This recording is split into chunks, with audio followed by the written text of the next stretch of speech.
Welcome in, everybody, as we dive back in to the Undercity. I may be part of the host of this experience, but, well, frankly, it's going to fall upon the shoulders of a storyteller. So, Hale, take it away.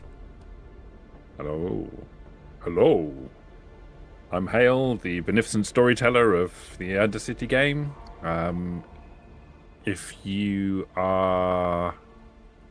I've forgotten what I was going to say. What was I going to say? Oh, right, yeah. My brain just went off on one completely. I do apologize. This happens quite a lot. The Undercity is a game about dark places and constricting corridors. It's a story about the pressure of bodies too close together. It's about community, but not about safety. It's about the roles one inhabits and those you leave behind.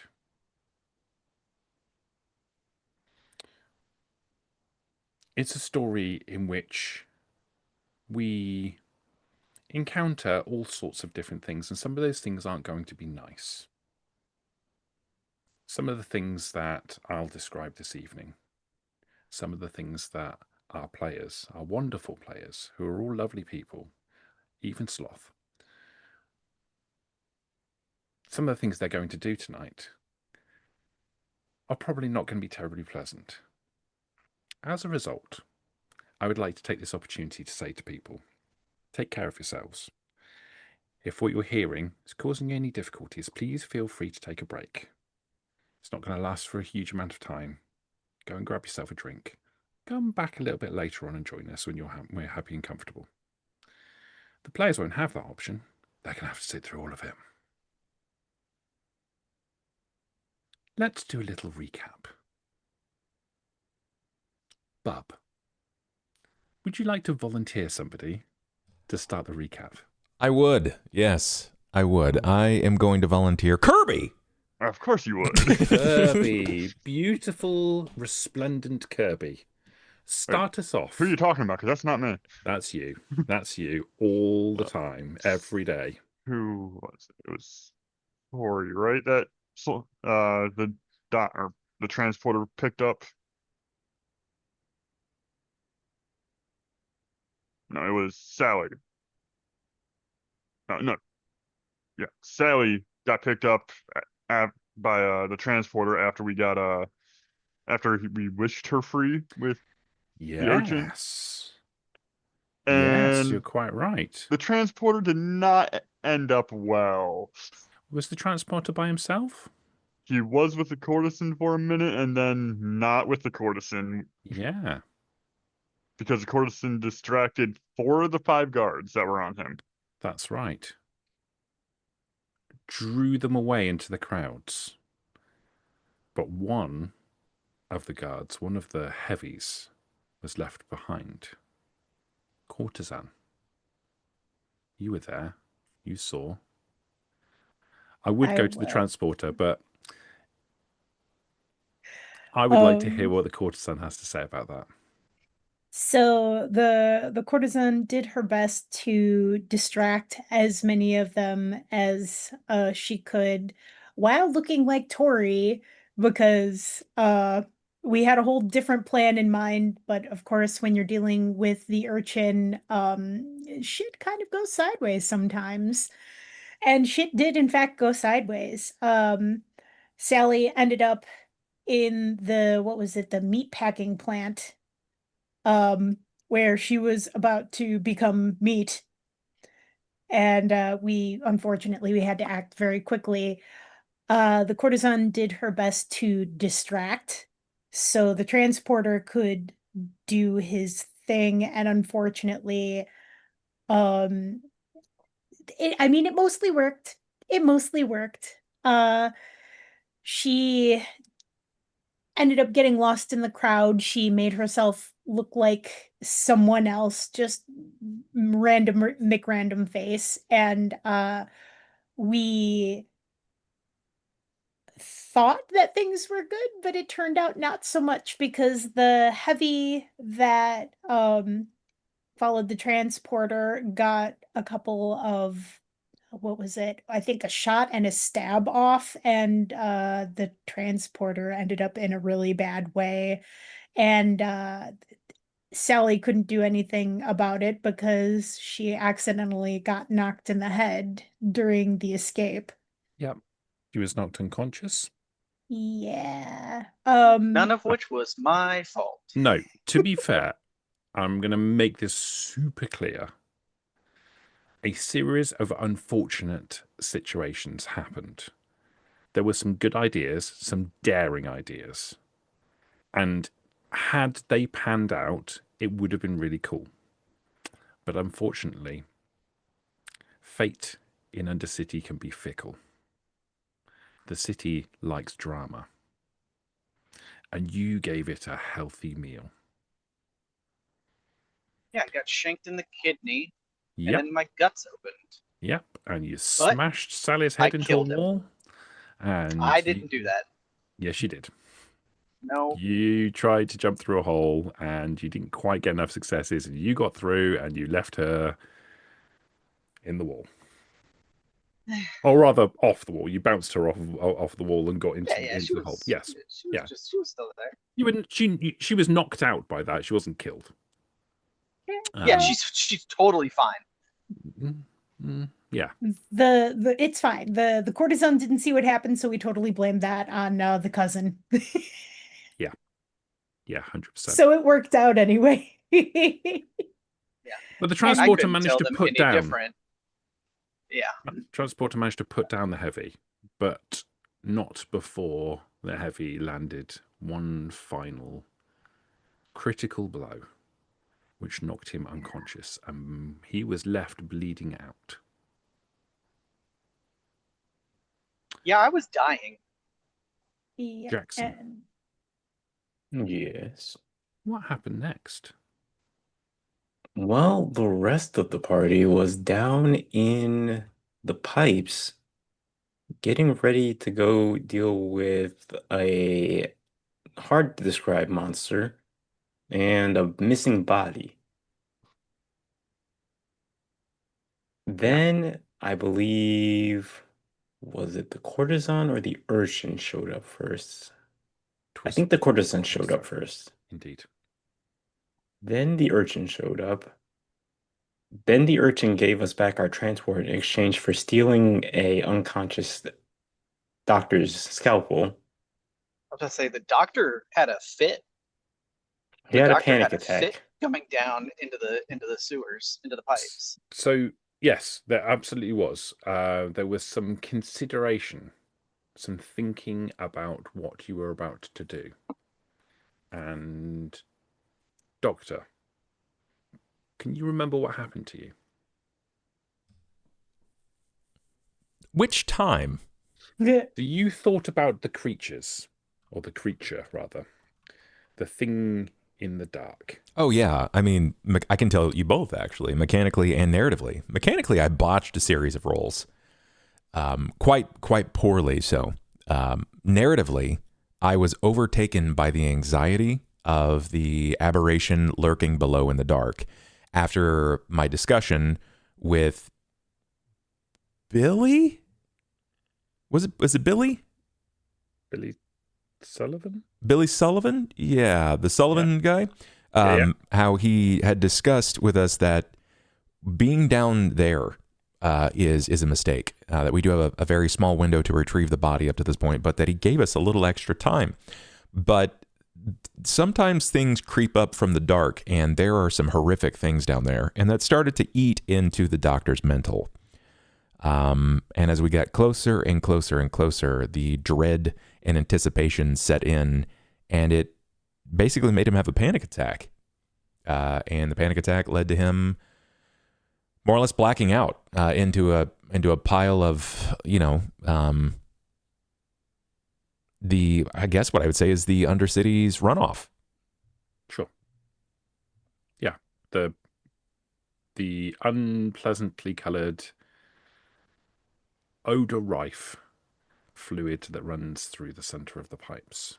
Yeah. And then that little bastard decided that he was going to make a deal with my things without my consent. Well, let's talk about the deal, because there wasn't one deal, there was two. There were. So the deal you made to recover your companion, the cost for it was what? I mean, probably best left to the others. I didn't make the deal. Sure. I was 100%. unconscious. 100%. So Courtesan's probably the best person to ask, because she realistically made the deal. Yeah. we were kind of stuck. So the deal for the transporter, I think, was the scalpel, and the deal for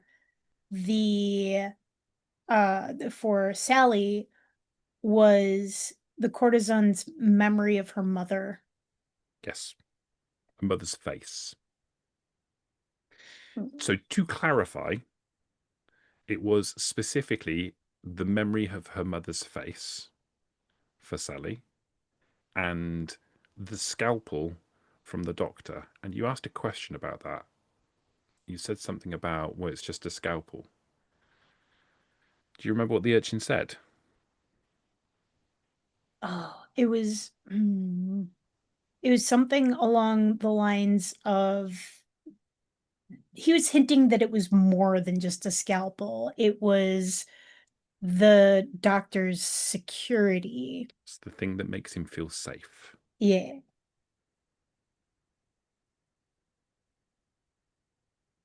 Good. So once the deals were struck, your companion and Sally were returned to you, both unconscious. The transporter in a pretty bad state, but alive. Just about. Yeah. What did you decide to do at that point? So we split up again. I believe the detective and the doctor took the transporter back to the clinic, and the priest and the courtesan went to return Sally to her mother. Yeah.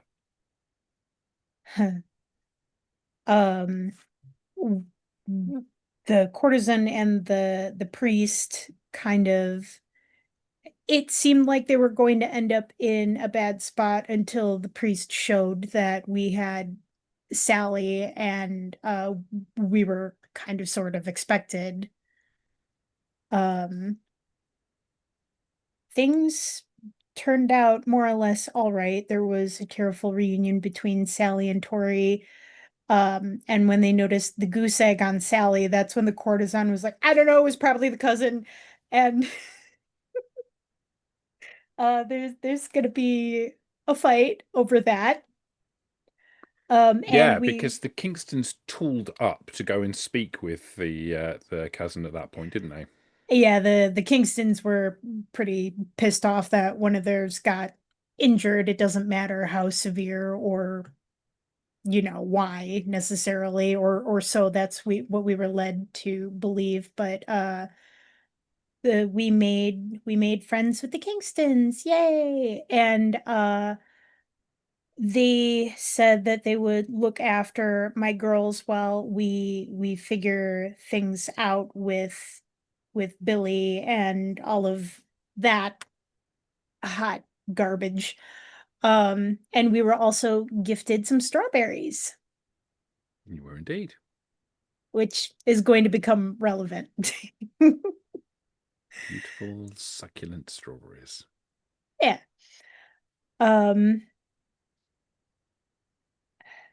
Good. I think that's all of the relevant things that happened Perfect. there. Excellent. So the rest of the group went back to the surgery. And some work was done.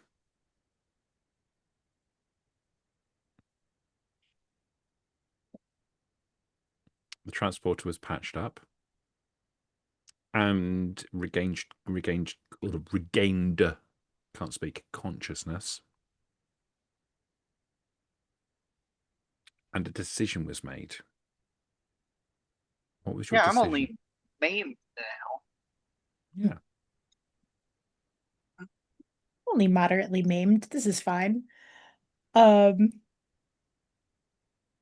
What at this did you point, decide to do? after I got patched up, the doctor decided to go talk to uh, the Sullivans You did. to get us more time because I was going to be down for a number of days. Yep. How did that conversation go? It didn't go smoothly, but it also wasn't the worst possible outcome. I think it went the direction that we had intended, which was to inevitably buy us more time. We even were able to negotiate that we get some assistance in the dark with some extra muscle, or in this case, what he applied was a shooter. However, the negotiation was essentially that his shooter comes back unharmed, and I expressed that that's almost not possible. And he said, shooter comes back unharmed. And I went, yeah, I don't know if you heard me. I don't know if that's possible. And then I explained where we were going, and he was like, oh God, this is bad. And then that's kind of how that went. He went into his own little panic, but he stopped ushering out loud, the shooter comes back unharmed. I was like, if your guy gets got in the dark, then that's just a testament to his overall skill. That's nothing that we can control, especially considering that we are seeing things that aren't really normal. And he knew what we were talking about. He even went on to explain that the gangs I don't want to say bind together as much as they have like a universal gig of defeating and fighting back the depths when it begins to bubble over and rise up to the street level. Which, who knows the last time that happened, you know? Yeah. But he made some interesting requests.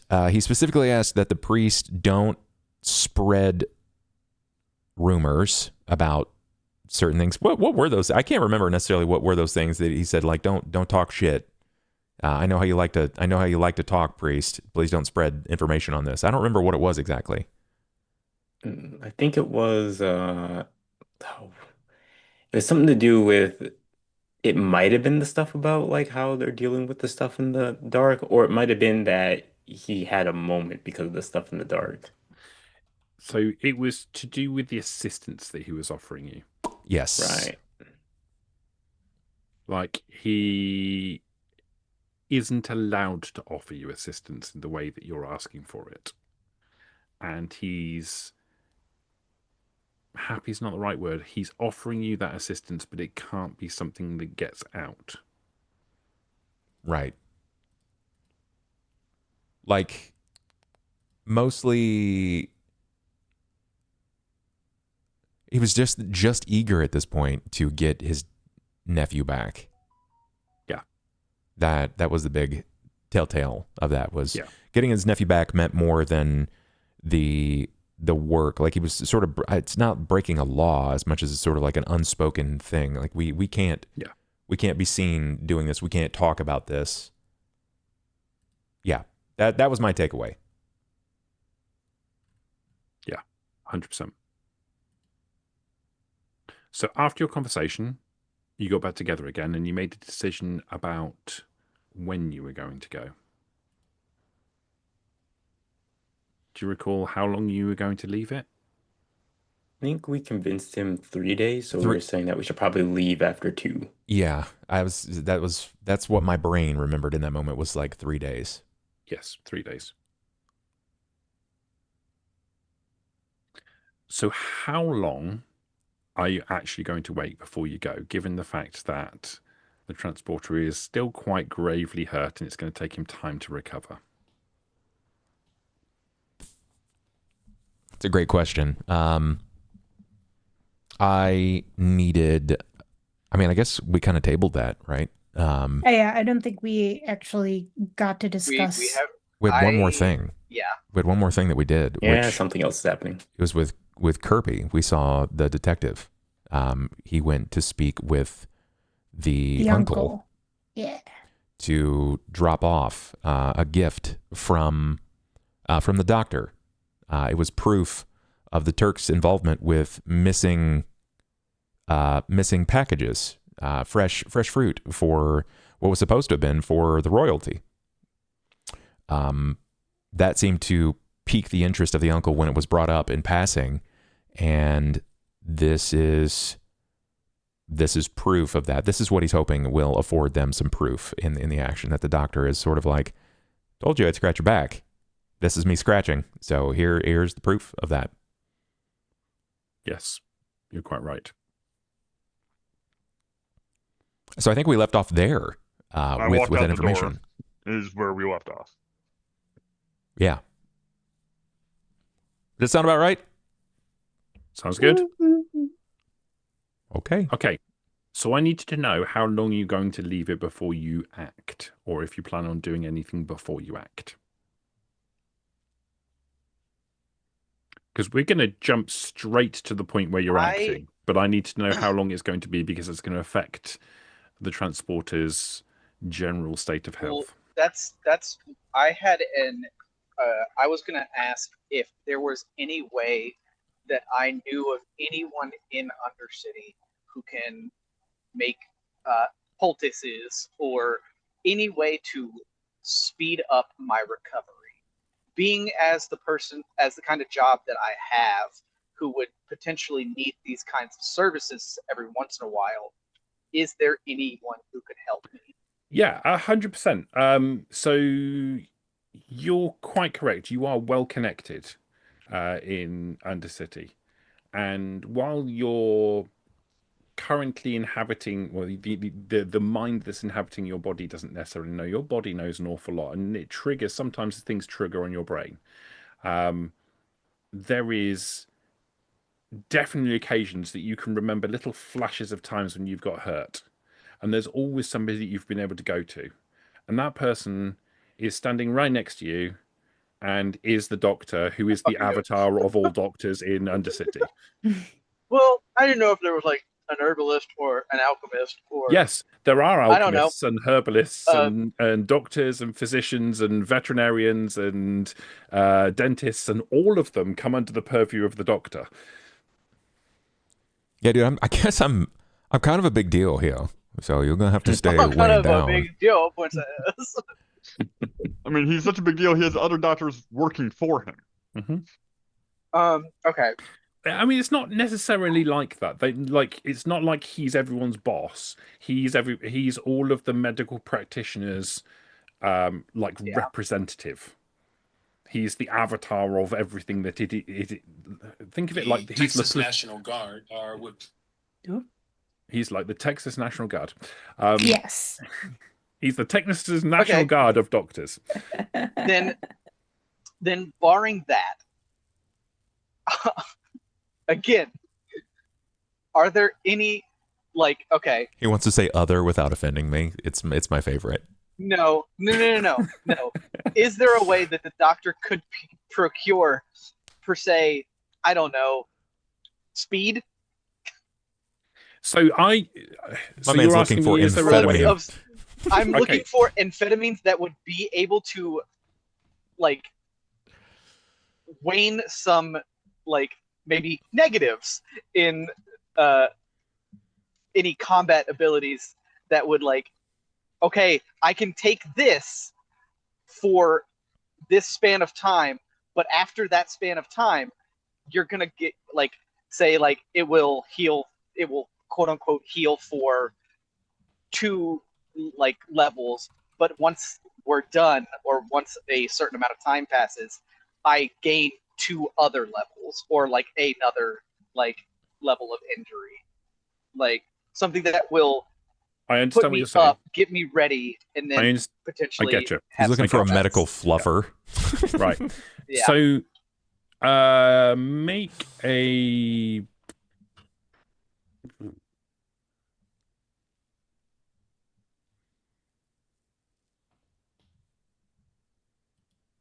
Wits and Streetwise? You've got a Streetwise on your character sheets?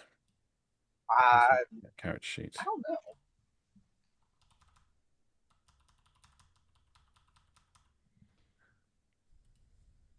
That would be a social, right? I believe you should have streetwise on there somewhere. Yeah, it's underneath manipulation. There you go, wits and streetwise then.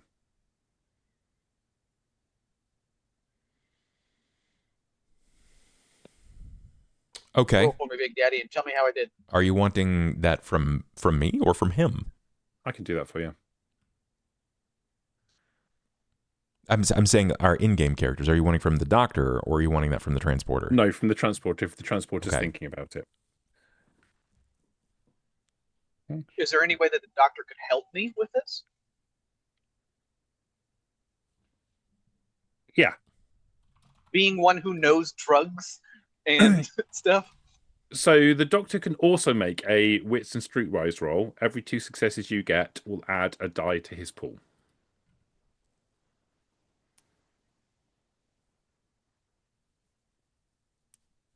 A wits streetwise to find illicit drugs.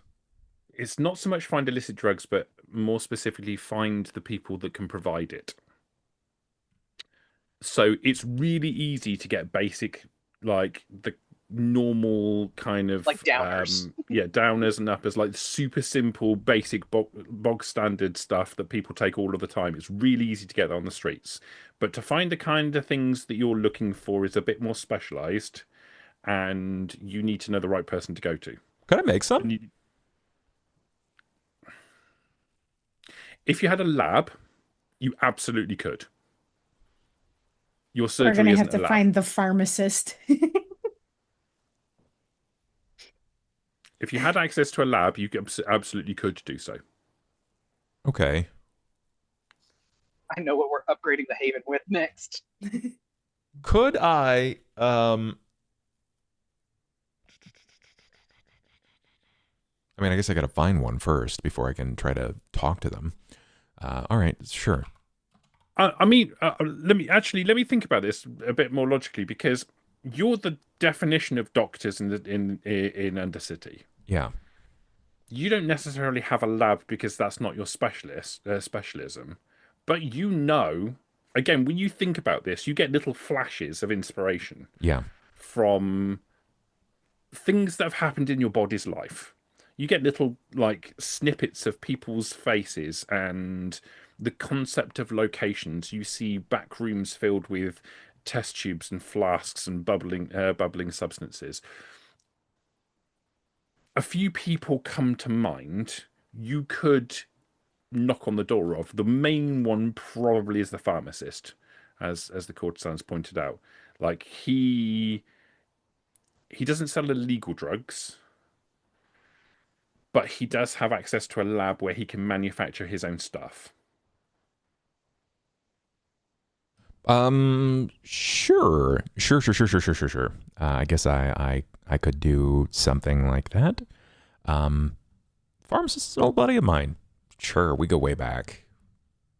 Looks at my life in the last week and a half. Yeah. I mean, I'm gonna try to get this done. He's probably looking for more than NSAIDs. Okay, so theoretically, I am operating at the surgery. Do I have some sort of, I don't know, like a nerve? Do I have access to like gabapentin, like nerve blockers, anything like that? No. I mean, the Undercity isn't really like the medical supplies in Undercity. You have like herbalist stuff. Are disparate. So you sometimes get hold of modern drugs, and you sometimes get hold of poultices, and you sometimes get hold of weird syringes you've never seen in your life that don't seem to have actual needles on them, but seem to be able to inject into people's bodies in some peculiar way. Nanobots. Sure. You get hold of all sorts of different levels of medication from all sorts of different directions. Sometimes a random person will walk up to you and say, "I found this. Is this any good to you?" Sometimes you'll go out looking for medical supplies and be able to procure stuff.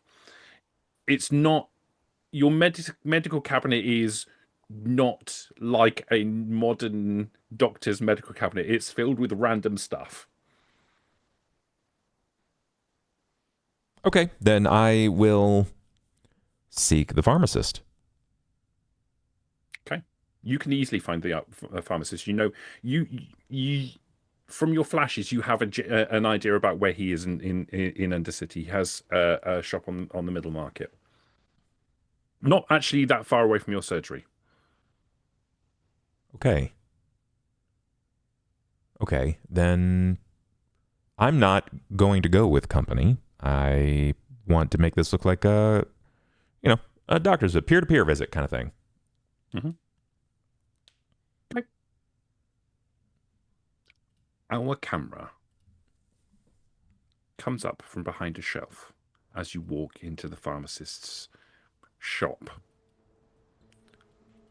There are a series of old, not terribly well repaired shelves with a host of different things upon them. As I've described, some of these things are boxes of things like, I was going to say paracetamol, Tylenol, sitting next to bunches of herbs, sitting next to syringes, sitting next to things that you don't even recognize, but you know, like when you look at it, you know it's a medical implement of some description. This sort of thing is this is the kind of shop that sells general supplies, and this is probably somewhere where you have your body certainly has probably come here before in order to supply your medicine cabinet in the past. As you walk in through the door, there's a little bell on a spring that's slightly broken off to one side, and it kind of like chimes a little bit and then doesn't sound quite right as the door closes, and an old man comes from the back of the room. He walks in through a door and moves up towards a counter. He's an older man. He looks like an older man, but as you approach, you realise that he's probably a younger man who's had a much harder life than you'd expect. He's slightly hunched over. He has a beard that's greying. It's not completely grey yet, a little bit like your beautiful storytellers. He pushes his glasses up his nose and squints at you for a second. And as you get closer, a large smile creeps across his face. Ah, Doctor. Been a little while. It has. It's been some time. Do I refer to him above board as the pharmacist, or do I... You know him as the pharmacist. Okay. It has been some time, yeah. How have things been? So. Rough and smooth. The vicissitudes of life. I don't think I could have it any other way. It keeps the doors open. And it takes away some of the humdrum of life away. My daughter has not been home very much recently. Is she well? Oh, yes, but she's been courting. Such is the way. Can you blame her? If you'd seen this boy. Not too taken by him, huh?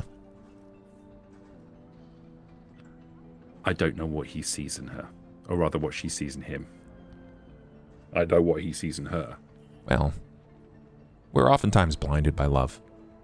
Affection is important at every age, and, it takes a lot to reflect your pharmacist, but more often than not, maybe she sees a lot in him that she already sees in you.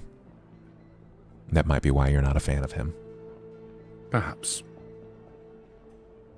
How has life treated you?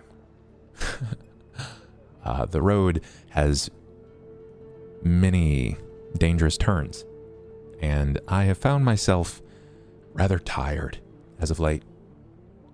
Quite. It's certainly been better. Doctor, we have been friends a long time. If you're tired, would you step through into my back room? Sit with me. take the weight off your feet and take a moment for yourself. I would be delighted.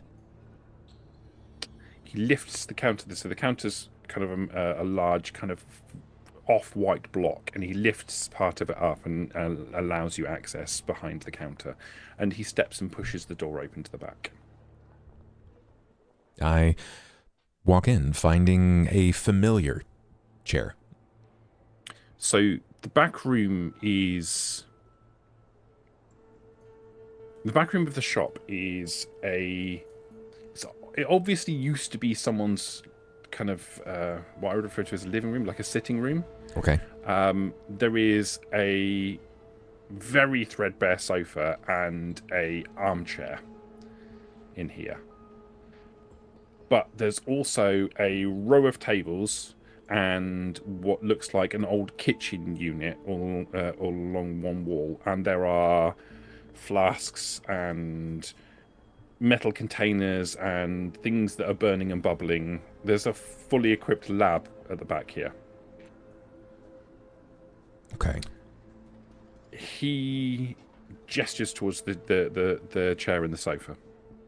I will take the sofa. I understand the importance of the chair for any of the elder individuals. It's been like that with every elder in my life. They have a preferred sitting space, and oftentimes it is one that provides walls for their arms and a protection to the back. So I will afford him what I would likely presume is a place of comfort. He steps into the room and pushes the door closed. He pats you on the shoulder. His hand stays on your shoulder for a couple of seconds longer than it necessarily needs to as he walks past. Like he's trying to give you some level of comfort. He doesn't go to the chair. He walks towards the table. He takes 2 flasks and, turning a faucet, he decants clear liquid into both of them. He shuffles back to you and hands you one of the flasks, and then moves towards the chair and sits down himself. As soon as you get that flask in your hand, you get a smell off of it. This isn't water. This is very pungent and smells incredibly strongly of alcohol, but not the normal alcohol that you would get in bars. This is like surgical level alcohol. Any port in a storm, I guess. There's not much fluid in here, but it's very potent. Sure. Whatever he's giving you is very potent. I will wait for the host to imbibe, and as he does, I will begin nursing what little bit of drink I have. He all but collapses in the chair, and the chair creaks, and as he sits down, the back of it kind of pushes back further than it probably should. I mean, it's obviously an old and worn chair. Yeah. But it's like he is anticipating it. Like this is something that's natural. He doesn't just kind of jump when you get that shock as it goes back. And he sits forward slightly. He doesn't recline in the chair. He sits forward, his elbows on his knees, the flask in his hand, and he looks at you and he takes a sip. The smallest sip. I'll do the same.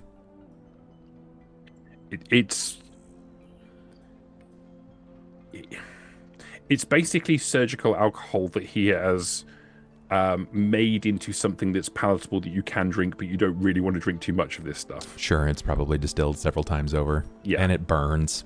Yeah, it's not the most pleasant of things. I got it.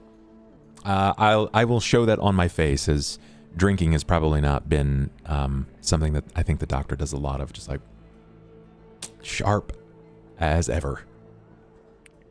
He kind of chuckles a little. You always pull that face. Some things never change. Ooh, it kicks like the blast of a gun. Well, Wakes you up though, right? it certainly takes, replaces the edge, I think. It replaces the edge. Yeah. So, Doctor, Tell me your woes. There has been no downtime in between events. I feel like I haven't had an opportunity to breathe, let alone sleep. And safety is, I suppose it comes with the territory.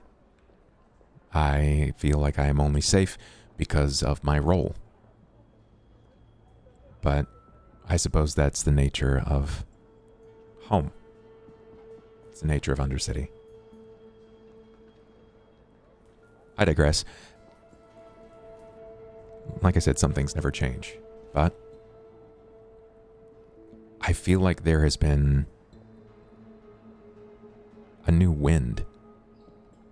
That things are starting to change. And quickly at that. Have you been able to tell the same? I don't travel too far from my shop, but people come and go. They tell me things. I hear there's unrest. Yeah. I hear that your friend was hurt. I'll take another small swig and hit with the face. Yeah. Yeah, well, yes. Yeah, the transporter has... He has seen better days.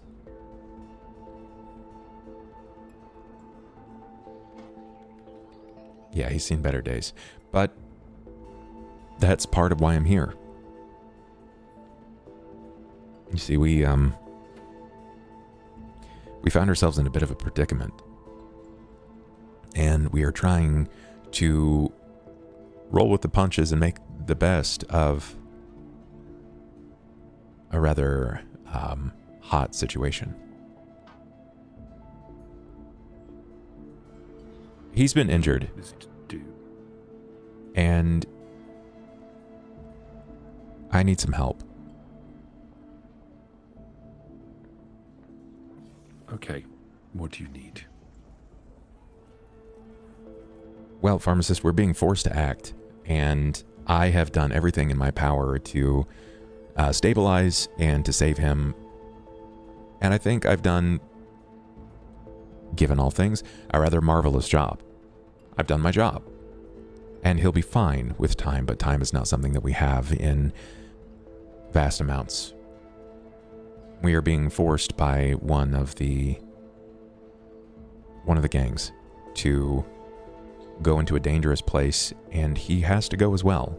And I don't mind getting my hands dirty. You know me. But he cannot. He needs at least another 2 weeks. But he will not sit idle. So I need something that is going to take off the edge of pain and maybe afford him the pep in his step that he needs to survive. Something that's going to functionally act as a stimulant, but weaken some of the pain, just enough for him to react. I have something, a couple of somethings that could help. Okay. But I'm not sure I'm not sure it's quite up to what you're looking for. Maybe. I might be able to get him halfway there. And I would do that for you, Doctor. For our friendship. But if you want him all the way there, my stock isn't what you're after.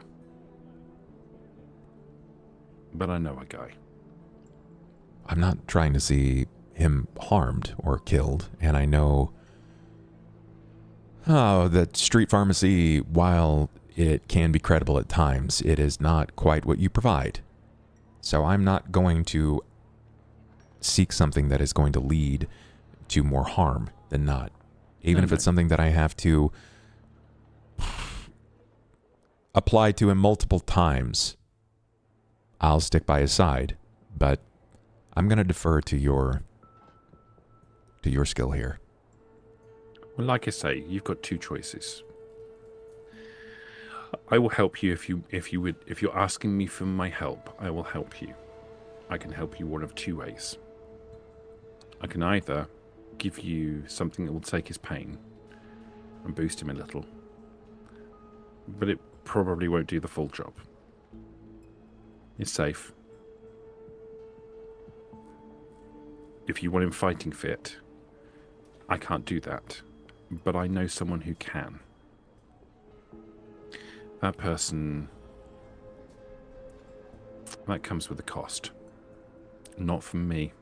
I will gladly tell you where to go and who to speak to, but you'll have to make a deal with them.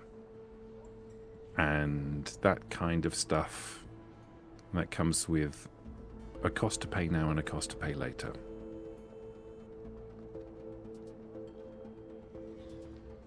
Yeah. It's up to you.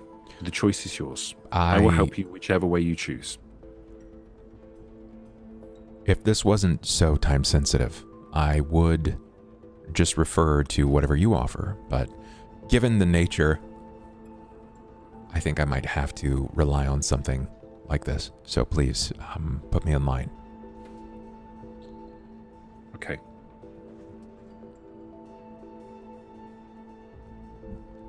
Who am I looking for? In the upper market, there is a strip club that's run by the dragons. Of course. They deal with a lot of the kind of drugs that I don't sell out of this shop. And they're well connected. They're not like the Sullivans. They're not restricted like the Sullivans are. They're organized. They are clever. They run their own laboratories, and they have some interesting things. I've come across them before. But the kind of drugs they peddle can have side effects. Miraculous in and of themselves, but with side effects. That means a lot coming from you. Yes.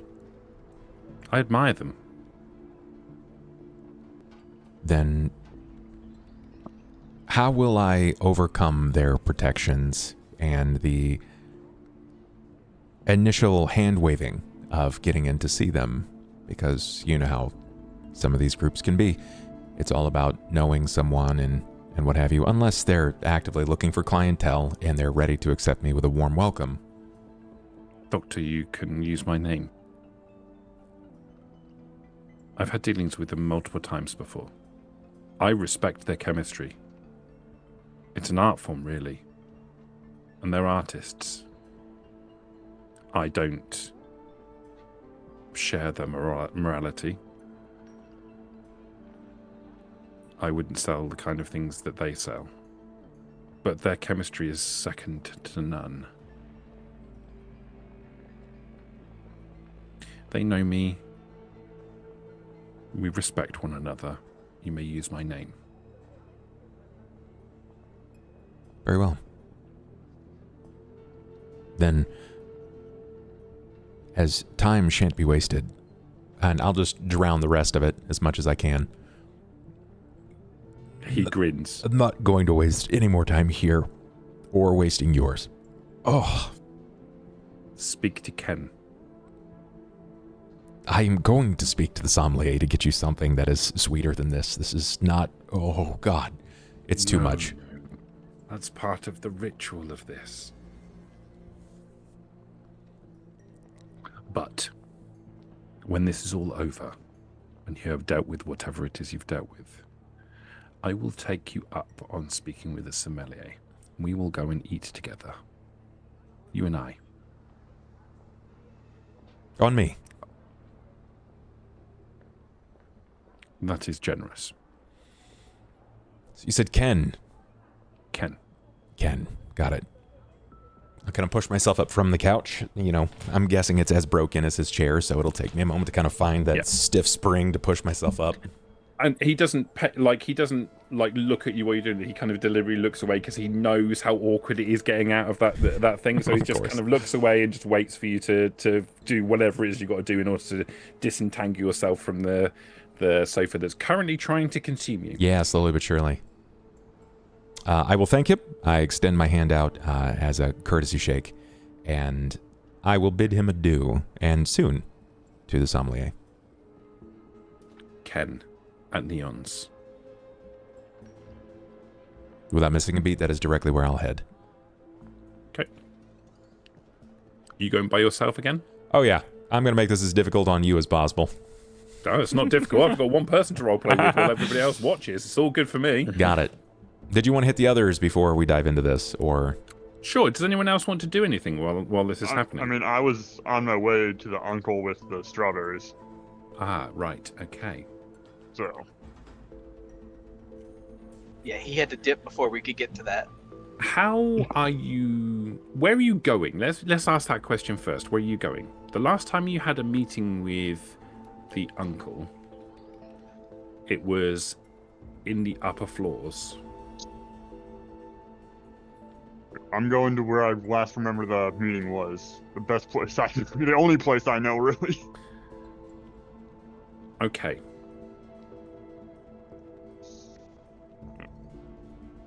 Can you make a willpower roll for me, please? Yep. Here.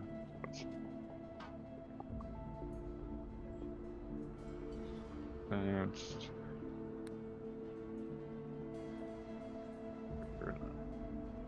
Six. Whoops.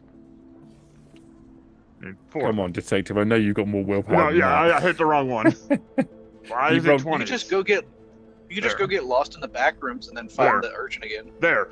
Okay. 40 10s, not 40 20s. Okay, yeah. Same number of successes when you rolled 1 die as 4. That's excellent. Yeah. That's But I also fine. got 2 nat 1s with the 4, which is Okay. awful. That's okay. That's not a problem. So you set off from the surgery and you move through the upper market, and it takes you some time. The camera follows you this time. It picks you up and drops you off at various locations. Or rather, it comes to you and leaves you at various locations. You find yourself in different places around Undercity. Sometimes you find yourself on lower levels that you weren't expecting to be on. Sometimes you're walking upstairs in a staircase that seems to go on forever.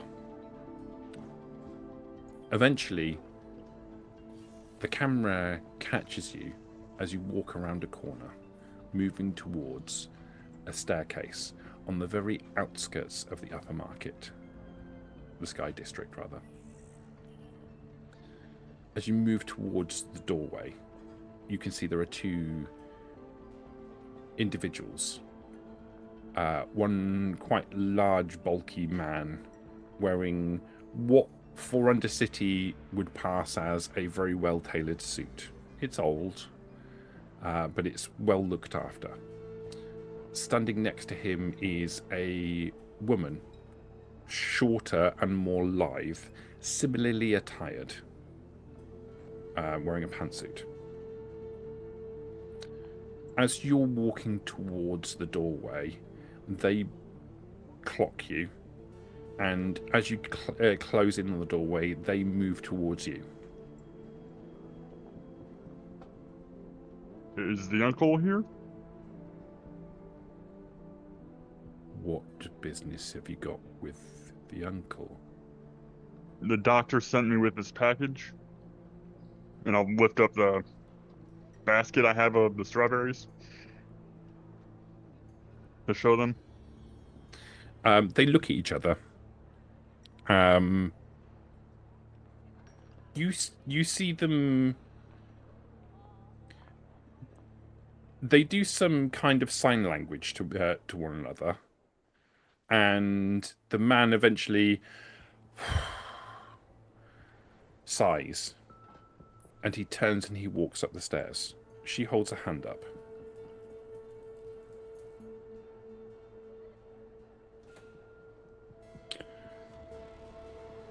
After a couple of minutes, the man comes back downstairs again.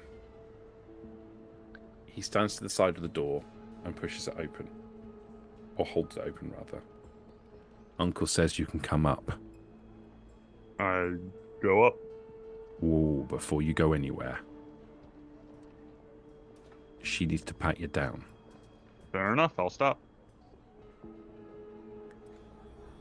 You get the kind of pat down that feels like you've been assaulted. It's very intimate and very handsy, and she checks places where you wouldn't get checked if you went to the airport. Are you carrying any weapons? No. But did they find my hidden bottle of booze I picked up along the way? So, yes. She reaches inside, pulls out, checks it, opens it, smells it, closes it, puts it back in your pocket. Don't give a shit about that. When she's done, she steps back and nods. And the man says, "Looks like you're clean. Keep it that way. No funny business." Okay. I'll pick up the basket again and start walking. Okay. As you climb the stairs, the staircase goes on. It's not like you start walking up the stairs and you realise it's actually a lot longer set of stairs than you were anticipating. It doesn't seem to go at one level, but maybe 3 levels. And as you get out of breath as you're climbing these stairs, and as you get to the top, the uncle steps around the corner. She looks down the stairs at you and smiles. Detective. Uncle, I'll put the basket down. The doctor sent me here with this. I'll put the basket down on the stairs and take a couple steps back as well. So No. Come on in. Let's have a little chat. I'll pick it back up and go up. I was trying to be polite so she could grab it without interacting with me. So she steps through into... You've been up in this area before. There's like a long corridor with lots of doors that go off it that seem to go into sort of conference rooms. She approaches the first door and pushes it open and gestures for you to go in. I'll go in. The room you enter is like... It's similar to the room that you were in before, but much smaller. There is a meeting table in the middle of the room, and there are 6 chairs arranged around it. The floors are done in a slightly dirty coloured blue, like carpet tiles. There are ceiling tiles, those standard office ceiling tiles that you get almost every office. The walls are whitewashed, slightly off-white. Obviously, someone's been smoking quite heavily in here at some point. There is a poster on the wall, a motivational speaking poster of some description, the corner of which is slightly peeled away. She gestures at the seats. I'll take one. She moves around the table and sits opposite you. I'll put the basket on the table and slide it towards her. What do you have for me, detective? I'll open it up. We'll take the cloth off the top and show her the fresh strawberries. She takes an intake of breath.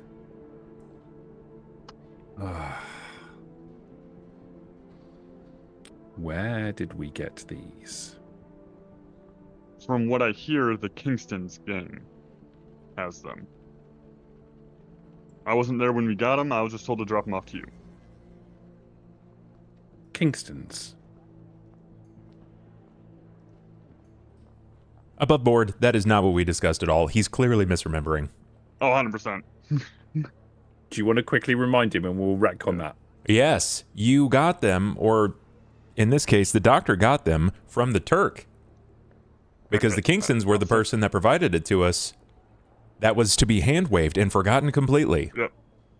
I forgot about that part. Yeah, I'll say the Turk. Okay, that's fine. That's fine. If you didn't remember, you didn't remember. That's fine. No. That's a mistake. We can cover over that. It's not a problem. It's been a month, so my bad. The Turk. Yes.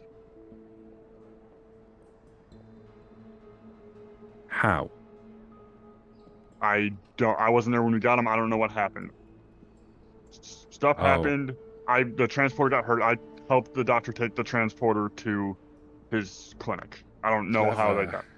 Clever doctor sends the one who has no idea about the story up to come and tell me the story. Good. What does the doctor wish in exchange for this information? What was that again? What was it? It was supposed to have just been nothing. The uncle asked for proof, and that's it. That was the exchange. I'll provide proof. You act on it from there. You just said you wanted proof.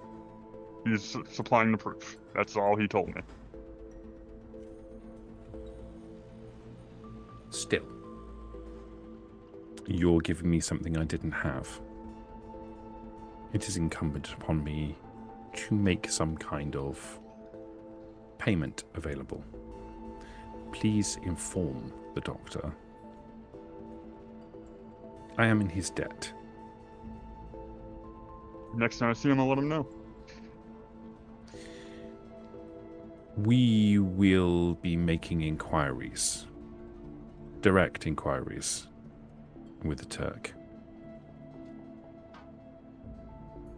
It may be advantageous to stay away from the bathhouse in the not too distant future. I'll let everyone know that as well. Everyone know that. Well, the 5 of us. The No. courtesan priest. Let everyone know that. Okay. I'll let everyone I see and talk to know that. It would be good if that was common knowledge. Will do. Detective, when I last saw you, there was another matter, an object that came into our possession via your little gang. I wanted to ask you a little more about it, if I may. Sure. The pistol.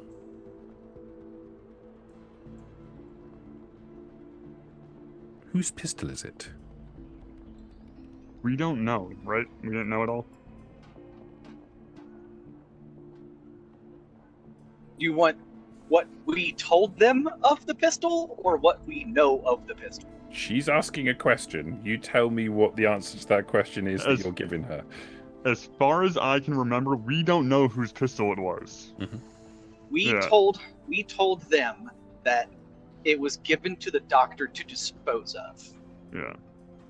From one of the Turk's men. Yeah. That is what we have told them. And that is the story that I am sticking to. Yeah, if we told her it was a Turksman, I'll just say it was, as far as I know, I believe it was one of the Turksmen, but I have no idea. Let me guess. You were never there. You just handed it and you delivered it to us. I don't think I'm the one who handed it to them. I think the transporter's the one who handed it over. I did. Yeah. Yes, I was just collectively. there. Yeah. No, collectively, I mean. Yeah, collectively. Yeah. They don't tell me much. Another line of inquiry quashed by a lack of information. Interesting. I'm seeing a pattern forming. Clever little bunch, your lot, aren't they? I mean, not me, but the rest maybe. Well, at least you're honest. They don't tell me shit. For reasons. Well then, detective. Drunk mind tells sober thoughts. I have... You've been helpful to me today. In a number of ways, some of which you're not necessarily aware of.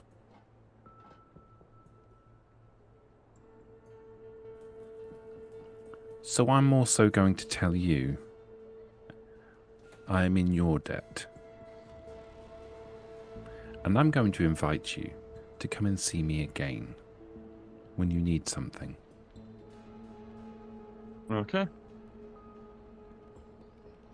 Unless you need something now. Don't think so. Just, in my head, I'm like, the body of Johnny Sullivan, but I don't think we can get them to do that. I mean, you could if you wanted to ask. Yeah. I mean, let me rephrase. You could ask. Perhaps that is something that that she can help you with.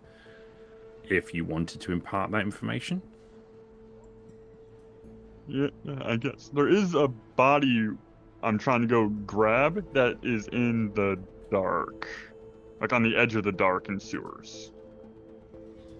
There's a body Or the pipes in the dark. in the dark. On the you're edge. Trying to acquire. Yep. This is what you want me to assist you with. If possible. If you can't, understandable. You understand how dangerous the dark is, yes? Yes. Yes, which is why I'm trying to get help.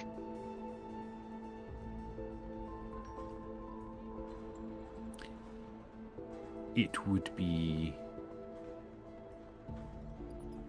irresponsible of me not to tell you that going to the edge of the dark is a spectacularly bad idea. There are things down there, detective. I've seen one. I know. You've... In a vision. Yeah, in a vision. Yeah. A dream, you would say? Yes, it's not quite the same until you've seen it in real life.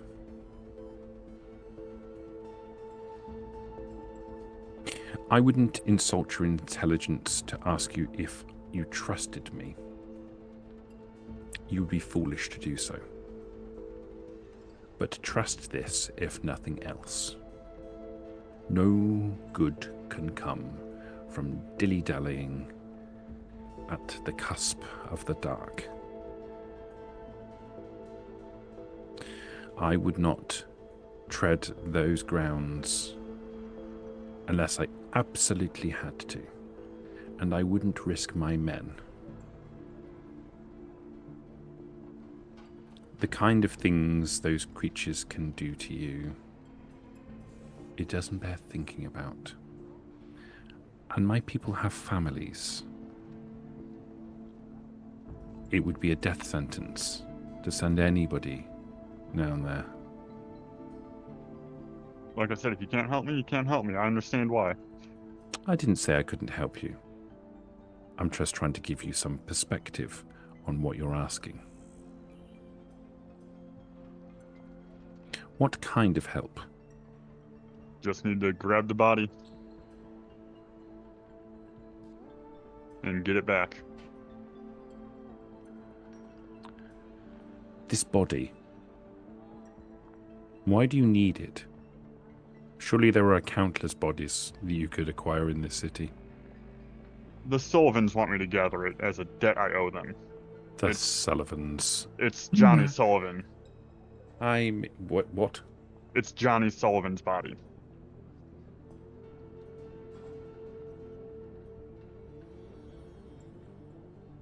The boy prince is dead. Killed by the Turks men. Presumably by the gun we gave you. Oh, what tangled web we weave.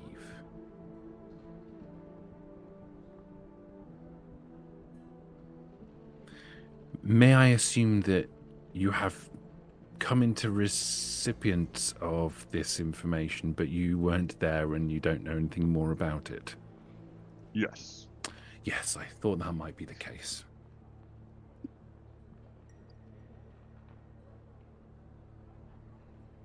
You know, at some point, someone's going to have to come clean. I'm not a person who appreciates being manipulated. Even if the information you're giving me is valuable.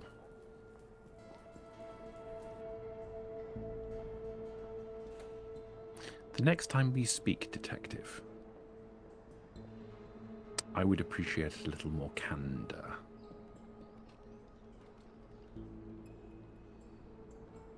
Okay. I think that's only fair. As to your body, I can't be involved. If it's the Sullivans, my involvement will make things very, very complicated for you, and for them, and for me. Perhaps I can offer you some other assistance. Is What there type something of else I can assistance? help you with regards to this, tangentially to this situation? Or perhaps another situation I can assist you with? Not at the moment that I can think of.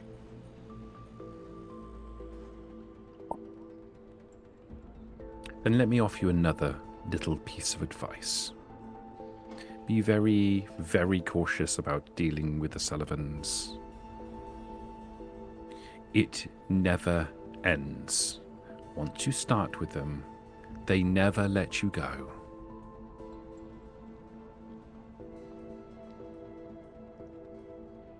Okay.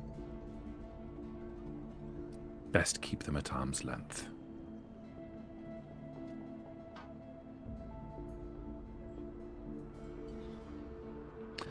Well, if there's nothing else,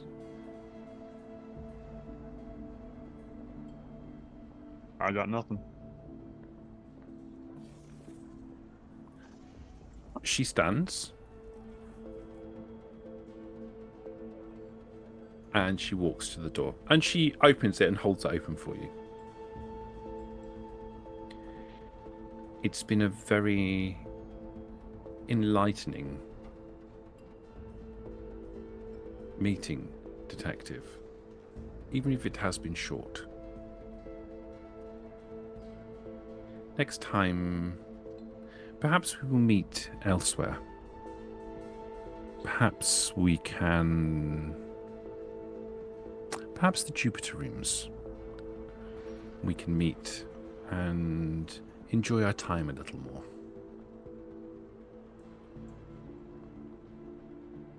Okay. She puts her hand on your back and kind of guides you. She doesn't push you out, but she kind of guides you out of the room. And she keeps her hand on your back as she walks you down the corridor. Again, it's not like she's trying to push you down the corridor. Yeah. She's like putting a little pressure on your back and gesturing you in that direction. When she gets to the top of the stairs, she removes her hand from your back, but she lets it slide down your spine. It's a peculiar feeling. It's kind of, there's a certain level of intimacy in it before her hand falls away. And I'll just start walking them away. You descend the stairs. The camera moves off into the shadows. Does anybody else wish to do anything? That's quite a face. It's my face. It's a dumb face sometimes. It's a great face. A marvelous, beautiful, spectacular face. I had to think about that. No, I No is a can't. perfectly adequate word. If you're basically just waiting to move on, that's absolutely fine. That's no problem. Is I is assume this in what the we're doing interim during that- like time skip Yeah, essentially? Yeah, so this is happening in the n amount of time that you're leaving before you to go and do something. Well, when the detective gets back with that information, the courtesan would probably go to any and all of her girls and make sure that they know to avoid the bathhouse. Just like call in sick, call in dead, just don't go to the bathhouse. Okay. They put out the general word as well.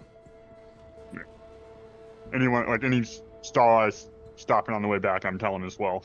Yeah, you've got a whole bunch of contacts. There's a whole Yeah. bunch of different people that you know in the city. It's different for you than it is for most others in that there aren't that many detectives in Undercity. So whereas the others have like, I am the avatar of your professions, you have more of a connection with lots of weird and wonderful individuals within the city. You have like an information network of not an information network per se, it doesn't work quite like that, but you have lots of people that you can go to from lots of different professions that look to you for assistance in matters of procuring information, finding people, righting wrongs, etc.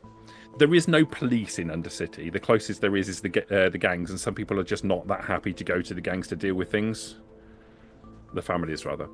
So you tend to be a person that people go to fix things, and as a result, you've made connections with lots of different people across the city, and you can put the word out very easily. And I do as I'm coming back to the doctor's office. Okay. Jackson, I'm curious, are you doing anything with your connections? Yes. I'm going to go searching for ammo. Okay. Thank you. To my knowledge, we're low on ammo. You sure are. If you weren't gonna do it, I was gonna do it. You lay if I in need that You to- ain't bed doing if I and need to- shit. if- Well, I was gonna send you in directions of people that I like, the sommelier, or like I would if I could put a message out to the sommelier to either like gather some things. I don't know. Okay. If he puts me into contact with anybody else. How about this? I am thinking a wit streetwise roll. I'm thinking that the priest should do it, but I think the transporter should assist with his expert knowledge. I am prepared to listen to other dice pools if you want to make an argument for it. God, dice pools.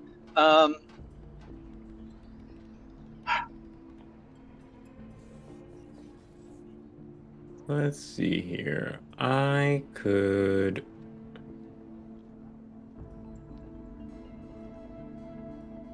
Yeah, I'd say wits makes a lot of sense. The only other thing I could think of is like charisma as I try and like talk my way through it, but that's the same dice pool. I think I like wits for this more than charisma because it's more about finding the right person to talk to than it is about talking to a person. So there may be a secondary role that comes from this. So it's about finding the person in the first instance. Sounds good. And what are the benefits of my assistance from the transporter? So the transporter can make the same roll, and every 2 successes that the transporter gets adds an additional die to your pool.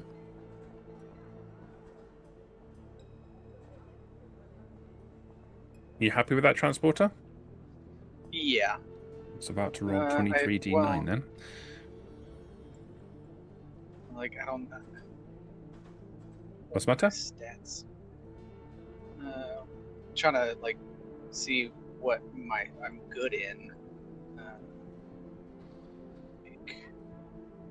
What is with my streetwise? So your streetwise is at 2. Yeah. I don't think you've really got anything else that's I don't particularly have a great lot. to add. Yeah.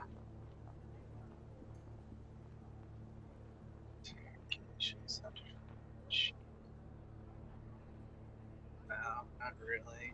You're quite tough. That's not going to help. I got intimidation. I got 1 extra point in intimidation. Yeah, I'm imagining you're not actually going to this meeting though. This is Yeah, more about I'm kind of not like going. conspiring to figure out who's the best person to go to. At this current point, I'm pretty sure I'm still laid up on the doctor's bed while he goes and does this. Yeah. And while the doctor gets me whatever drugs. So, are you happy for me to go ahead and make the roll for your wits and streetwise? So you get 2 successes. So that's 1 extra die. Right. So this represents you guys putting your heads together and trying to think of the best person to go to in order to deal with the situation. Yeah, well, also let's check some things. Nope. Okay. And go. Nice. So between you, I think you probably both come up with the same idea at the same time, but you have an argument about the physical location of where this person's likely to be because they move around. You know a guy. He's just called Benny, and he operates out of the streets. He moves around about the place, and while he's not the best person for acquiring weaponry and ammunition from generally, he's usually got a small quantity of ammunition at all times. If you were after large amounts of ammunition, this wouldn't be the right option for you. But this is a more likely guaranteed option for him having access to something. Okay. And you have a conversation about where he's likely to be, and you nail down the approximate location. Couple spots. Yeah. Couple spots he frequents more than others. Are you heading there? Yeah, I would go there to try and find Benny.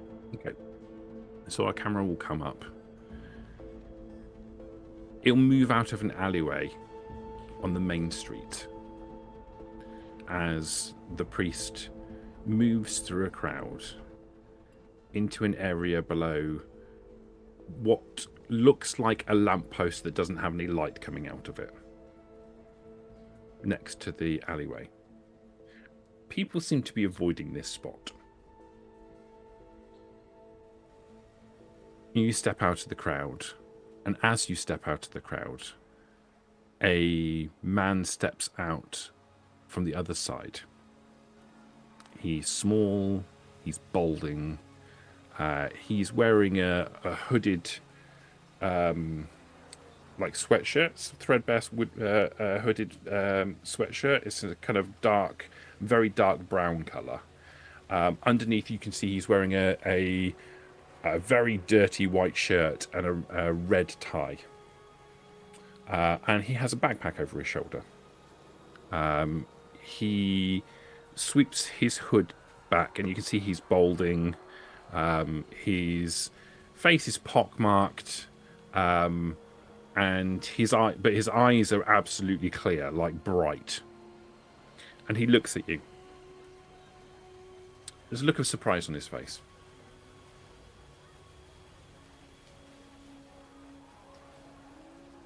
Priest.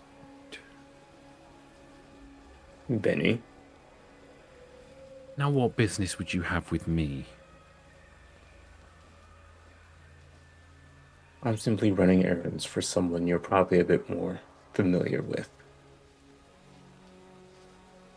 Yeah? He can't be here in person, but I have This a person got job a coming name? up. He has a title, transporter. Yeah? Okay. I can do business with a transporter. Because we're both familiar with the transporter, I'm sure you would know what he would need to keep his weapon loaded. Sure. Is that what he's looking for? That's what he's looking for. Perhaps if you have anything else that we could use for a little bit of confrontation.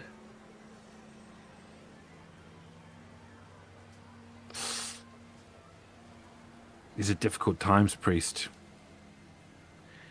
It's hard to get your hands on good supply these days. Particularly in Undercity guns, you know. It's just not the thing. Knives? Knives we do. We do a lot of knives. We can do axes. We're great with axes. Don't overlook a simple billy club. Machete? Yeah, we could maybe rustle up a machete. That's not too much of a problem. Bullets, guns. It's hard. It's hard, you know.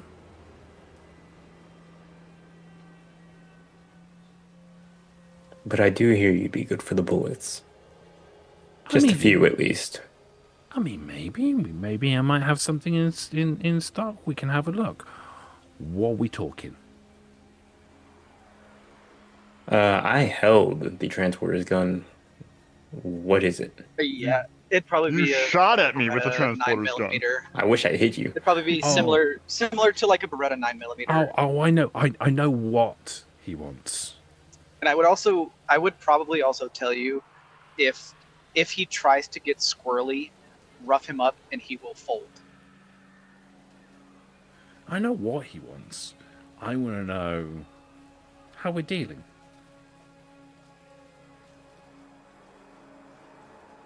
You've heard of me, haven't you, Benny? Yeah, sure. Our stories abound about the priest wanders around the place with his ears flapping and his little birds talking to him all the time. No doubt that's how you heard of old Benny. Oh, I heard of you from the transporter. Yeah, sure you did. Either way, it doesn't matter. You know what I deal in and how valuable it can be. Sure. I'll bring you fair trade, and you can use that. You saying you owe me?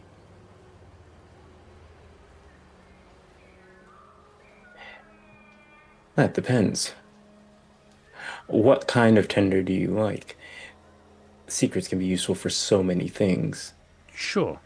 Should we say fair trade? I understand fair trade. I give you what I can give you, and in exchange I can come to you and ask you for something later, some information later, something I can use. Something like where I might be able to get hold of some more stock. Maybe someone fell over and they don't need their stuff no more. Perhaps the competition, if any, could use a bad rumor as well. Okay. I understand. I want to play fair with you, priest. You got a good reputation. The transporter's got a good reputation. You ain't gonna stuff old Benny, are you? So it's in my interest to deal fair with you, so maybe you and I can deal again in the future. And if you owe me a little information going forwards, that suits old Benny too. You happy with that? I'm fine with that. Fair trade. Absolutely fair. If you think what I'm asking for is more than you've already paid, you just say so, and we'll do something else. Yeah? We'll work out the details. And who knows, maybe I'll find something valuable enough to get some of the more expensive stock along the way. Oh, sure. Sure. When you step into my office? He gestures to the dark alleyway to the left of you. I walk in. He follows behind you. Literally just inside in the shadows. He kind of looks over his shoulder and places his backpack down. It's kind of a big, kind of military backpack. Places it down and opens the back of it. He starts pulling items out of it. There are a collection of knives. There is at least one. It's like a hand axe, like a small axe that you would imagine would be for cutting wood, but would make an adequate weapon. He rummages around and pulls a machete out, holds it up. Yeah, like you had said, machete. Pops it down on the floor. Rummages around a little deeper, and he pulls out a box that rattles. He flicks it open, and he turns it in your direction. There is a collection of different ammunition in here. You can see, like, you've got some experience with different calibers of ammunition. You can see there's probably 4 different calibers of ammunition in this box. He shows you, and then he reaches inside and takes out a collection of 9mm, 9mm for your pistol, whatever caliber it is for your pistol. He takes out 3 bullets. Looks like I've got a few of these. Hold out your hand. Hold out his left. He places 3 bullets in, and then he reaches in and he rummages around and he takes another 3 and places them in your hand, and then he rummages around and takes out a single one more. That's all I've got.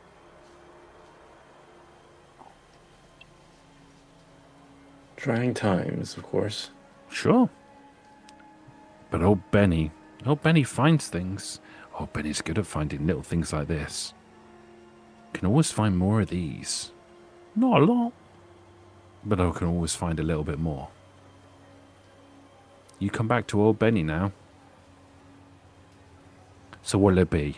You want to take that handful? Sure. Anything else interest the priest? You got some interesting robes there. You could fit all sorts of things under there.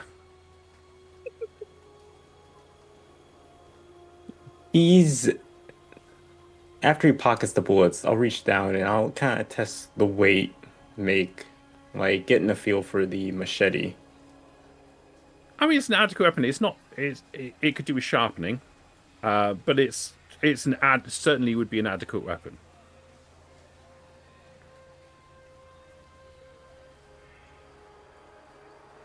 Oh, look at that. That goes so well with those robes you wear. What are they called? Robes. The robes. Priest with the machete. It almost writes itself.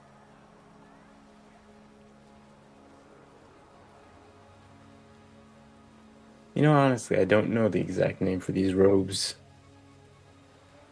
They just fit the look.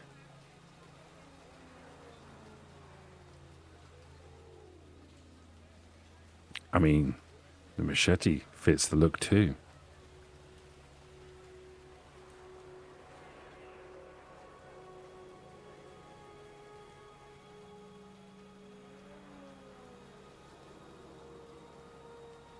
You going to take the machete from old Benny?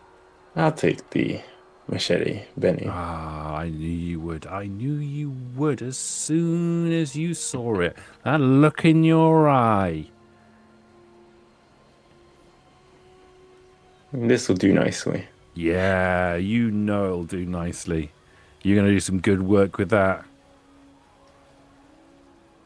Now, what else can Benny interest you in?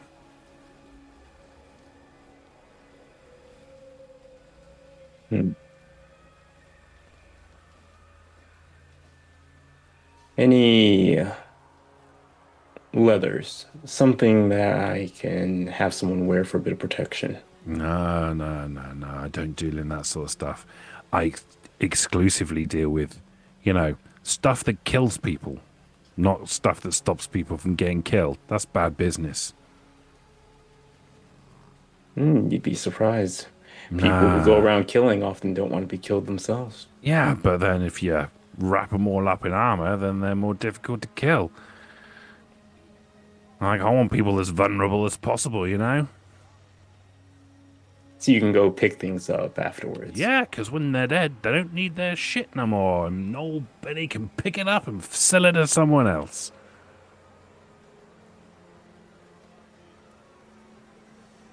Things for killing.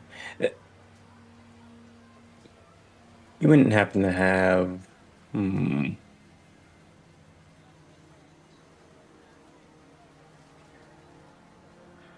like knives? I got knives. I got plenty of knives.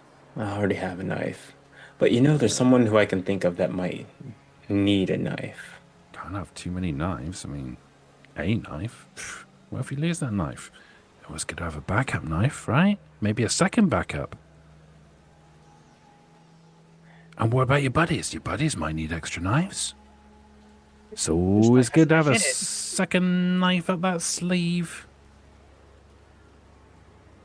I need something nice and quiet. Something that doesn't draw any attention, that can be hidden on the person. Like knives? Like a knife. Just so happens I got a bunch of knives. I figured. He pulls a bunch of knives out of the bag and clatters them all across the floor. And there's lots of different types. Some of them are kind of military style. Some of them more like kitchen knives. Like, this guy likes knives. How many do you want? I look through them particularly. I'm looking for something along the lines of like, what's his stock for like a switchblade, butterfly knife, anything that is like, it's not sheath, it sheath itself type of hidden blade. So, let's say he has a butterfly knife. Let's say he has a couple of switchblades. Let's say he has a couple of more military style knives, kind of bigger, heavier knives. For some reason. And then a collection of Crocodile like Dundee. kitchen blades of various descriptions. And then just some like things that look like the kind of things you might find in the possession of people who live in prisons. Like makeshift weapons. Oh, shivs, hell yeah, we got shanks and like, shit. yeah, shanks. Yeah, those kind of like, there's a selection of those sort of stuff. Oh, I'm really proud of this one. He shows you this toothbrush with a razor blade on the end of it. I made this himself. Killed 3 men with this one by myself. I found all 3 parts to this. So I go for the switchblades, test to make sure, like, you know, the spring is not worn, as I'm sure these are of a varying quality. Do you say that? No, I don't say anything. I just pick them up to test them. Yeah. He stands by and watches you as you do that. Benny also feels like the guy who has Timu shurikens for no reason. If I had more throwing skill, I would be like, give me something I can throw. I just can't help but picture the priest. It's like, I grab the switchblades. I gotta practice my stabbing. Ah! While you're playing with the knife, while you're testing it and testing it for the spring and the balance and everything, Benny's got a weird look on his face. Like, he's got like kind of almost like a faraway look in his eyes. He's watching you. I mean, I've got 4 dots in appearance. I'm not surprised. He can watch. Oh, He likes his knives. Damn, this is getting horny. Looks like you know how to handle that real good. I need an adult. You are an adult. See, this is why I don't fuck with Benny for too long. It I would told be him, get my in, get out. honor for you to take that knife and stick it in someone. Sticking it in him. You take that blade, and you stick it in someone, and you thank old Benny when you do. You think of me as you're slipping it in.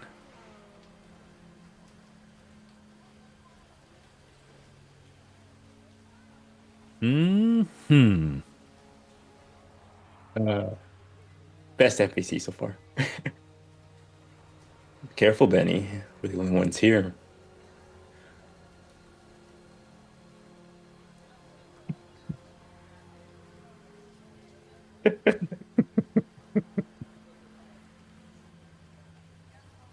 What are you saying to me, priest? Like, yeah, we're all alone. You're telling me you wanna slip it in me? I'm gonna walk away from whatever I'm about to witness here. This is just how you get the really good stock out of Benny. You have to ship him. I don't think you want to do that. I don't think you want to do that. I think you want to deal fair with old Benny. I'm just saying.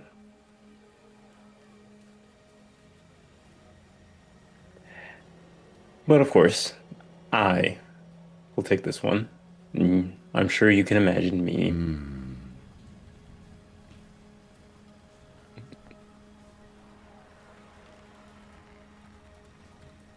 So you on this one, you want the big one, and you want the bullets. Yes. And we got a fair trade in information going forwards, yeah? Absolutely. In fact, I have the first piece of information you might want, Benny. The cousins seem to have ticked off another gang. They got Yeah? all riled up. Which one? The Kingstons. Ooh, that's gonna be messy. Very. When's this happening? Oh, I saw them earlier today getting all their things together for a talk.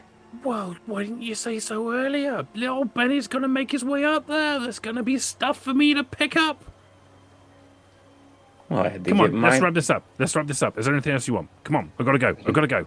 This'll do, Benny. Good. He's stuffing his shivs and his knives and everything back. How he doesn't lacerate his fingers, you'll never know. But he crams blades and various items back into his bag and closes it up and slings it over his shoulder. We all done here, yeah? We're all done here, yeah? Yes, we are. Okay. Good deal. Look forward to see you again and think of old Benny. And he steps back out of the alleyway and into the crowd and disappears. He knows about the Turk's place, right? That's about to get raided by the uncle. I mean, That'll make its way around.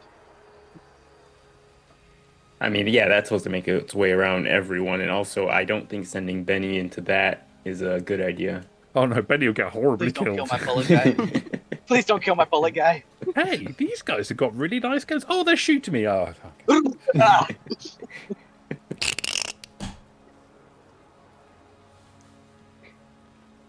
But yeah, I come back. I'm gonna hand off these bullets to the transporter. I'm gonna take the switchblade I just got, and I'm going to hold that out towards the courtesan. Keep this on you. What am I gonna do with this? Listen. You- All of the stabbing and shooting I've ever done has been on video games. I don't know what those are. I'll teach you later when we have time. But that's to keep you protected. Really, just hold okay. it out in front of you while you stand there, and if anybody gets close, just move your hands out. Isn't that how you got stabbed? Look, you don't want them to get close. That's why I have a gun. But if they do, put your hand out very fast. I think I can do that. Before they do. Oh, okay. Are you okay? Don't exert yourself. Do you need me to do another TikTok dance? I can floss. No, please don't. Okay.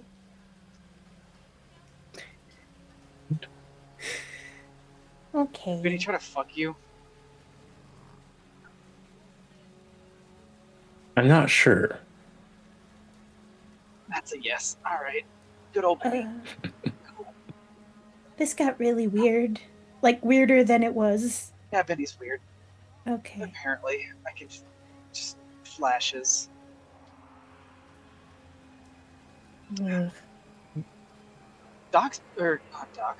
Detective's been gone for a while. He'll come back eventually. Hopefully the Well, doctor finds whatever he's looking for. All right. So, our camera will come up again. This time in the upper market.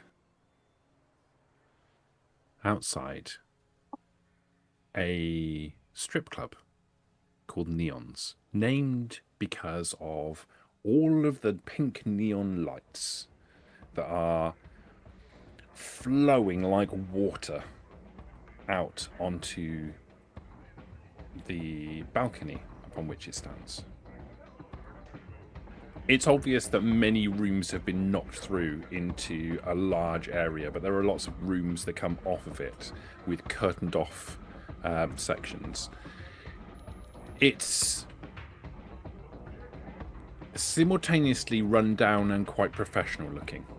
There are a lot of men and women in here enjoying the entertainments. There are dancers of both.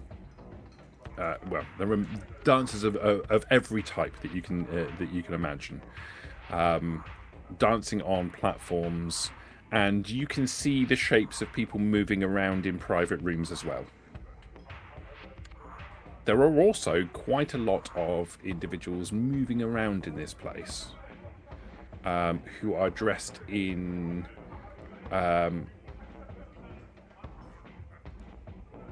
higher end tracksuits. They are the kind of tracksuits are kind of usually red and slightly vinyl looking.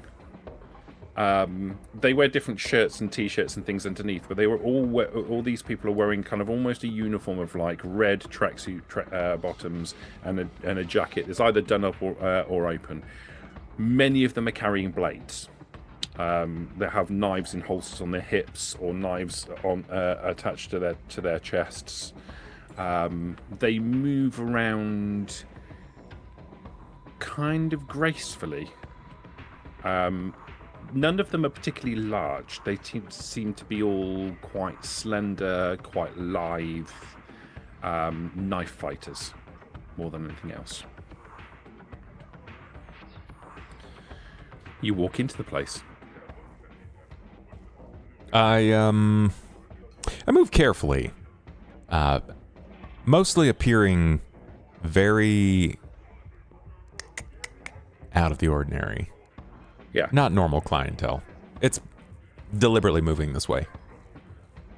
So you walk past a stage to the left, and as you're moving ahead, you're not making your way to the sides to watch the dancers. You're kind of moving into the club itself. One of the tracksuit wearing individuals steps away from the crowd and steps towards you. You sort of catch them out of the corner of your eye, and they make a beeline towards you, get into your quite up close into your personal space, and kind of slide around your back and move around in front of you. I mean, they're doing it for a reason, so I'll wait.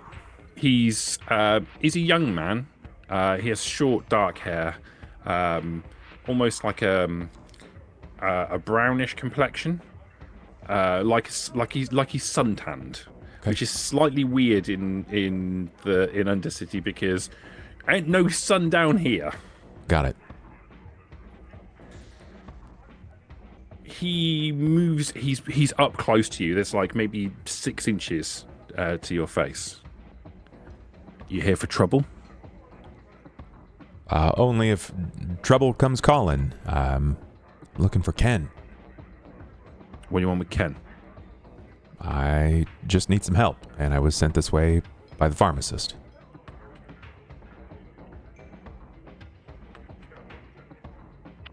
Can you make a intelligence medicine roll?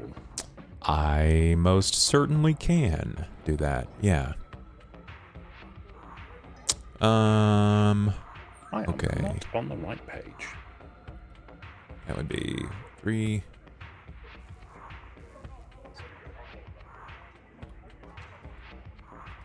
And my last die is my mega attribute. Okay. Lovely. 5 successes. He is obviously on something. It's subtle, but there's a jitter to him. Like as he moves, he's very graceful in how he's moving, but when he's not moving, he's still moving. Like his hands are moving. He's got a twitch to his head, or rather, it's more going up than anything else. He's finding it difficult to maintain eye contact with you. It keeps sliding off. There's obviously he's on some kind of narcotic of some description. Now you come to think of it, like most of them dressed like this have that kind of motion to them. Yeah. Like they're moving around a lot, but when they're not moving, they're still jittering. So I'll wait. No, you come. You want Ken? I'll take you to Ken. The pharmacist sent you. That's cool with me. He's good people. I will nod. No trouble though. Your weapons? As middle-aged man, I am the weapon.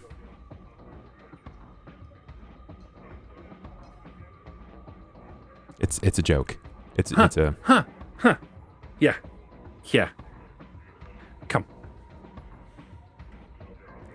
I think in his head he's just thinking like addicts. He's kind of peels away from you and moves his way through the crowd. And it's weird to watch him as he goes, because it's like he moves quicker than you. And the way he picks his way through the crowd, it's like you recall when you were walking down on the streets and how the people move like fish in schools. Yeah. And they naturally move their way around obstacles. He has a similar way of moving, but his movement is more like a shark moving through water. There's a deadly grace to it. He leads you past 4 sets of small stages where dancers are moving around athletically. Sure. Towards the back of the club. There is an area, there's a curtain. He parts the curtain, and there's like the club just continues. It's the layout of the place is no different. Everything is washed out with this bright neon pink light.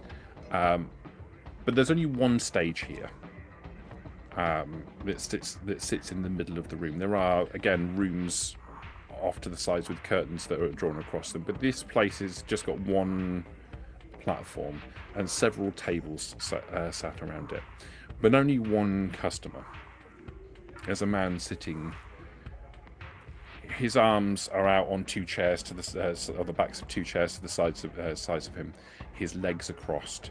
He's wearing those same red vinyl tracksuit bottoms, a white t-shirt, almost spotless white t-shirt, and that red jacket very much open and hanging off of him. He has long, kind of almost shoulder length dark hair that's got a little bit greasy. It's like it hasn't been washed for a while. His features are pointed. His eyes are super sharp, super focused. Like the opposite of the guy that led you here. He is absolutely focused, and he is watching a dancer who looks absolutely petrified. Okay. I'll wait for Shaky to introduce me. So Shaky walks over to the man, leans over and whispers in his ear. He gets about 4 words out before the man grabs him by the front of his shirt, looks at him, and literally throws him across the room. He lands on the floor at your feet, but he doesn't land on his back. He doesn't land in a tangle. He lands like a cat. He like rolls on the floor and ends up on his feet. His hands are out and almost in a combat stance as he does. He looks at the man, glares at him, and disappears back off behind you, out through the curtain and out onto the floor. The man looks at you. I look back. I'm not going to walk up the same way that character did. Well, I take it you're Ken. Good.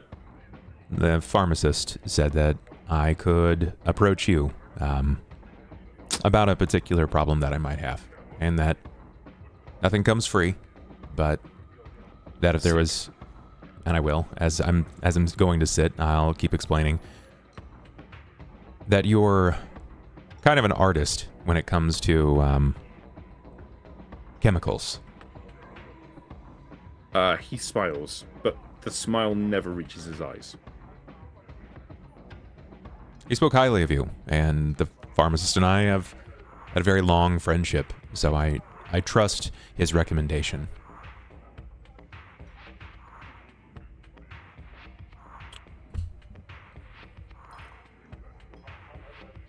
He holds your gaze for several seconds and then turns away, but it's like his eyes, pulling his eyes away from you feels like there's an inertia to it. Like it's hard for him to do it. Can I check? Can I use the same roll to see if it seems like he is also on something? Sure. 4 successes. Yeah, but it's not this. It's very much not the same thing as the others on the floor are using. This, when he's got your eyes, like his pupils are laser focused. It's not general. It's laser focused. He's looking at you and taking in very specifically, like the information directly in front of him. Like the periphery doesn't exist for him. You don't know what he's on, but it's making him. You would imagine it would make him very good at doing this particular thing, and nothing else. He pulls his eyes away from you and onto the girl. He looks at her for a second, and then gestures, "Fuck off." She looks absolutely petrified. She runs across the stage, onto the floor, and out through a door at the back. He waits for her to go. He watches her go, and as soon as the door closes, his head snaps back to you. What do you need? Someone important to me got hurt, and we are being pressured to react in a place where he is incapable of reacting because of his injuries. Now, I'm sure you have at least some familiarity with me and what I do here in the city.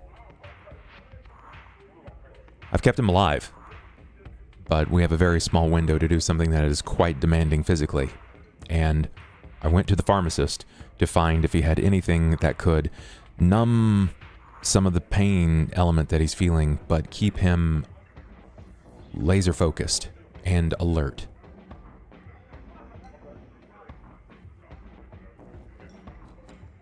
Yes. I have just the thing. The pharmacist told me that this is likely something that will be twofold over on cost, and before you make some requests, I wanted to first make an offer. I'm listening. It means a great deal to me when the pharmacist tells me that you and yours here at the Neon are second to none when it comes to pharmaceuticals. It is his job, and he says that you are better than him. That means something. That carries weight. And I know that you aren't exactly running a pharmaceutical front, much like his office is, and that's not to detract, belittle, or to demean. But I can tell that you are sharper than those that work for you, and I'm not sure if that's by accident or by design.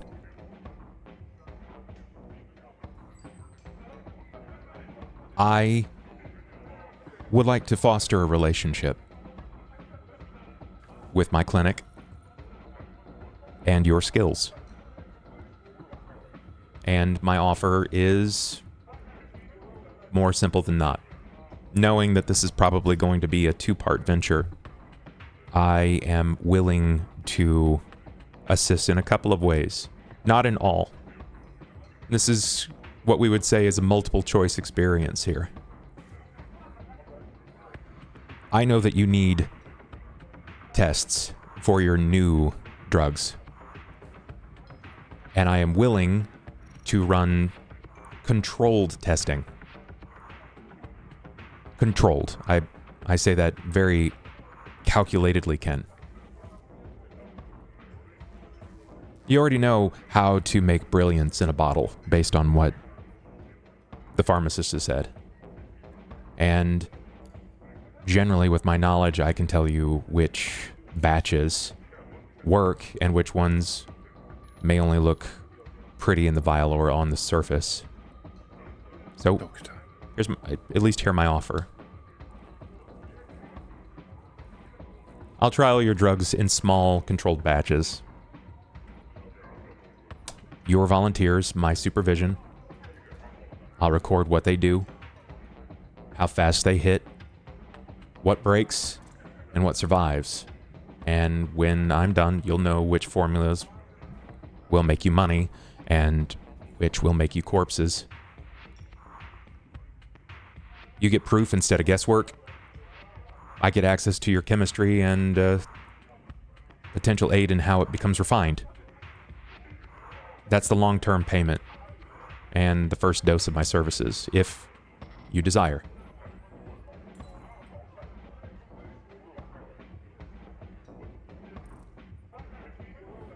Done? Let me explain to you. Life in Undercity is cheap.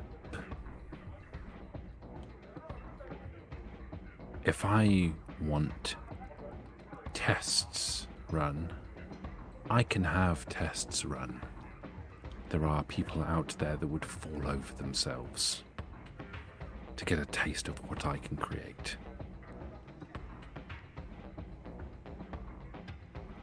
But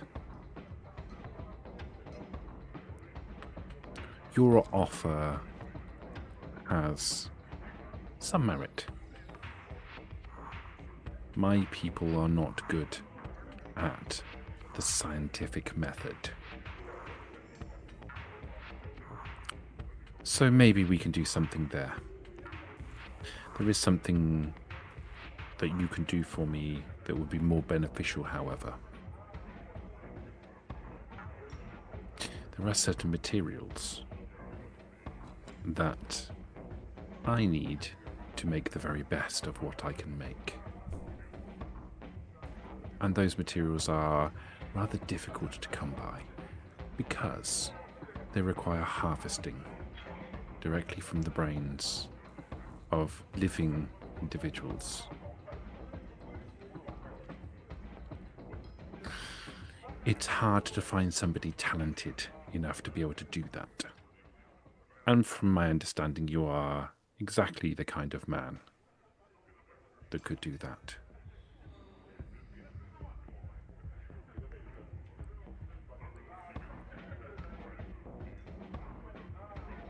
So my proposition, my counter proposition, is you consult for me. you assist in some of the testing, whatever is within your moral objections. And say once a month, you assist me gathering a little materials from a donor.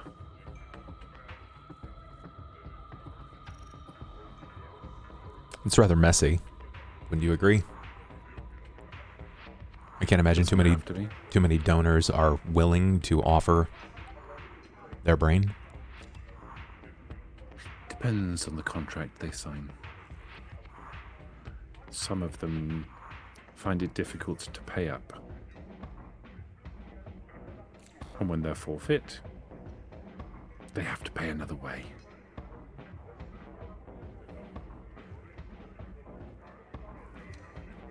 Keeps their families safe. Keeps everybody square. Is there no other way? Maybe. That's my counteroffer. In exchange, we could certainly supply you with the kind of things that you want, rather than the kind of things that we traditionally sell. The kind of things you want are uncomplicated for us to procure and manufacture.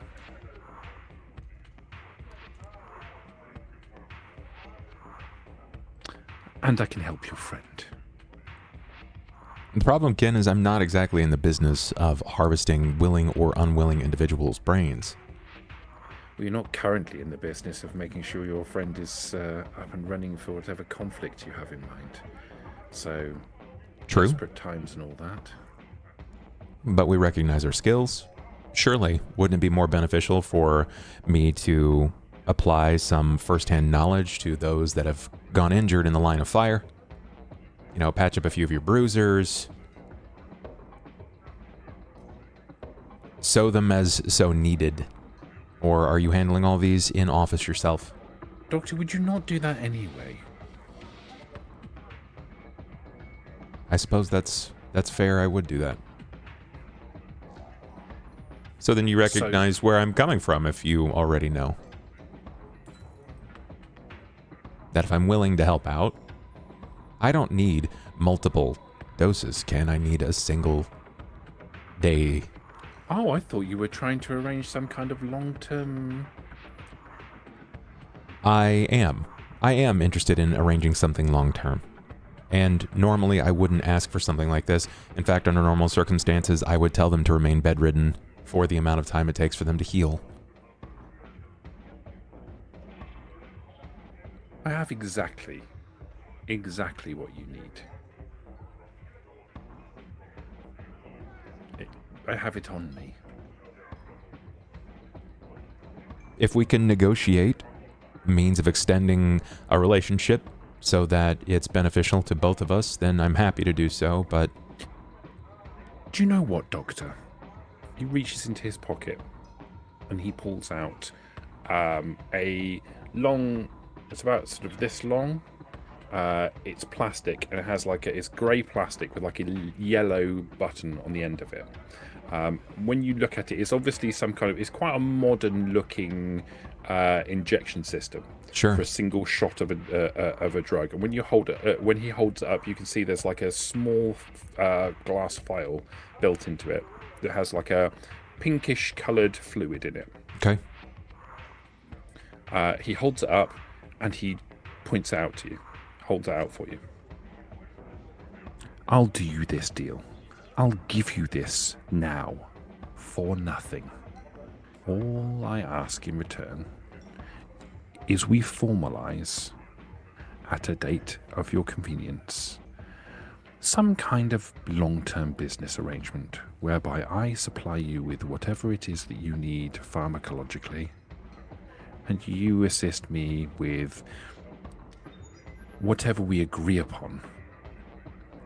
So long as it falls within my professional creed, I can agree to that. Then take it. I will. I will take you out and we will make arrangements.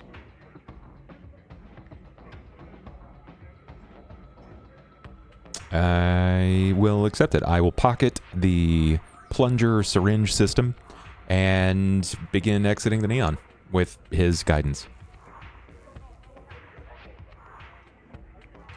You're under our protection now, Doctor.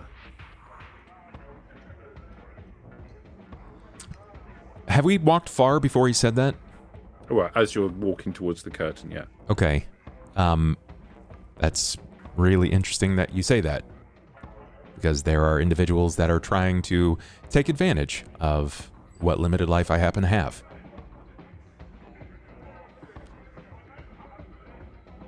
Give it a day or so. The word will be out. You won't be bothered anymore.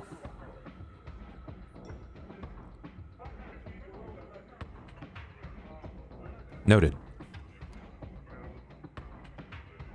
Noted.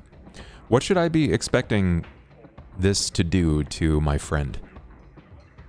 What do you want it to do? He'll be back up and fighting fit. Is he Injuries going... will be irrelevant to him. In fact, if anything, he will be better than he normally is. Are they going to be... Or is he going to be twitchy like your men? No. This is different. It won't last forever. 24 hours. That should be more than enough. And then he'll feel very bad indeed. He'll have a couple of days where he won't be able to get out of bed. Yeah, I'll keep him at my side. He's not a weak man, is he? No. His heart? Let's just say he's more tenacious than most. Good. And his will? It has a horrible habit of... people really like it. Don't worry about it. I'll wean him off.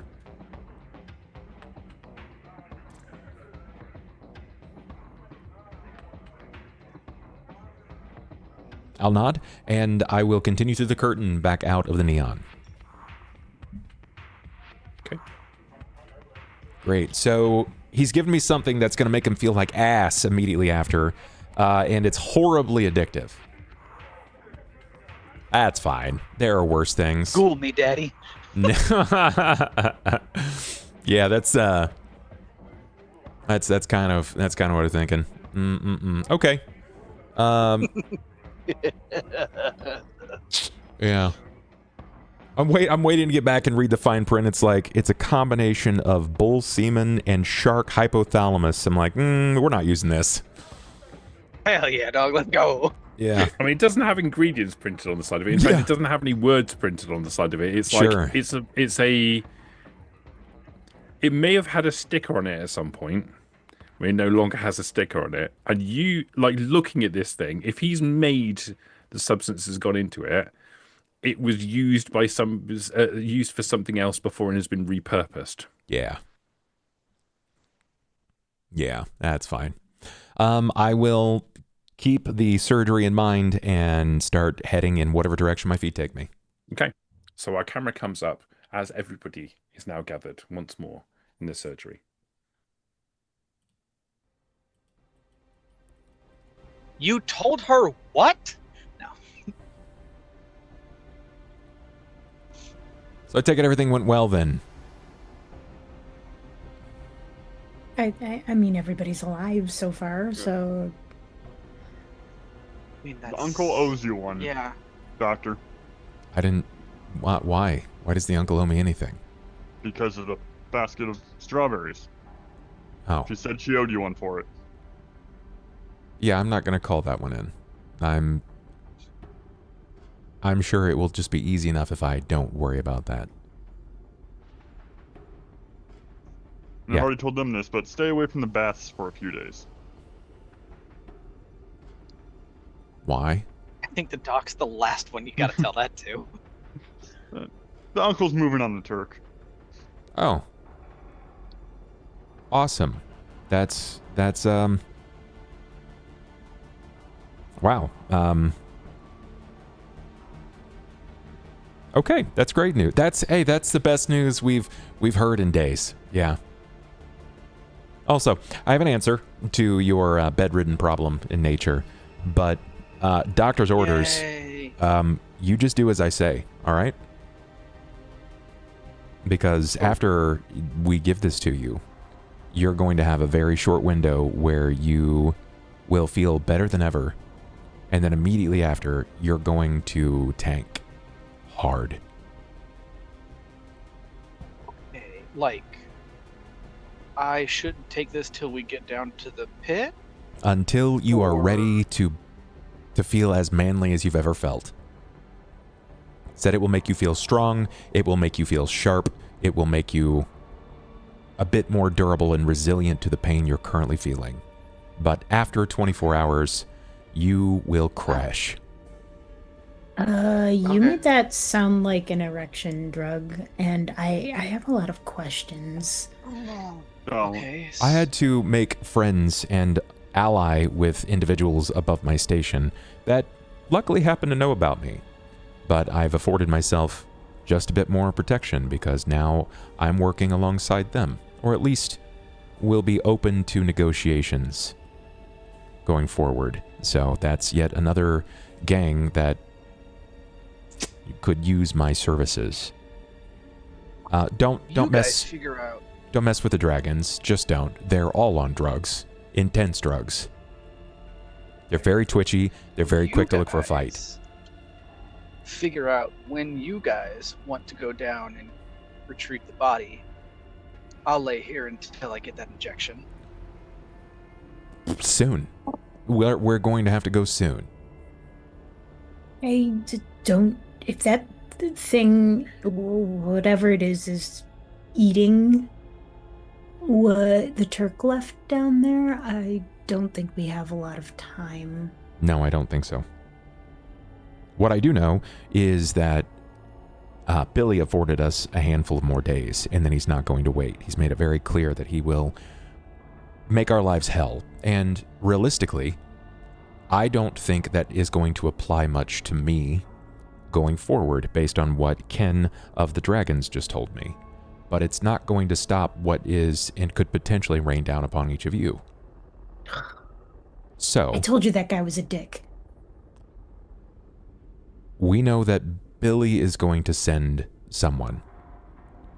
We'll have to collect him, and that he's got to come back in one piece, otherwise we will be in trouble. But Billy also knows what we could potentially be going up against. He made it very clear that he understands that, well, the dark bites back in the lower bits of Undercity. So, I more or less expressed and explained to him that if he gets injured, it's of his own volition, and it might just be a skill issue.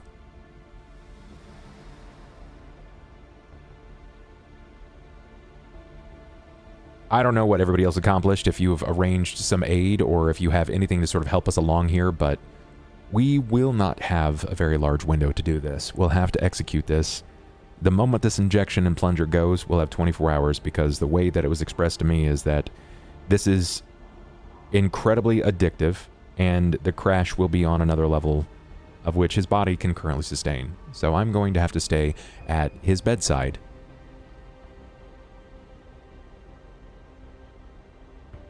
Well, I got him a few more bullets. Got us a few more blades. So we can at least try and protect ourselves down there. That's great news. How did everything go with the uncle? fine. Don's supposed to move around the Turks, and like I said, she owes you one. Gotcha. That's good. It normally... Well, so far it has yielded an antagonizing line of questions. So I'm glad it went so smoothly. That's good to know. Then... How many days have lapsed? Is this just like the next day? Yeah. Then... If we have no more plans, then I think we get to it. We go tomorrow. Okay, yeah.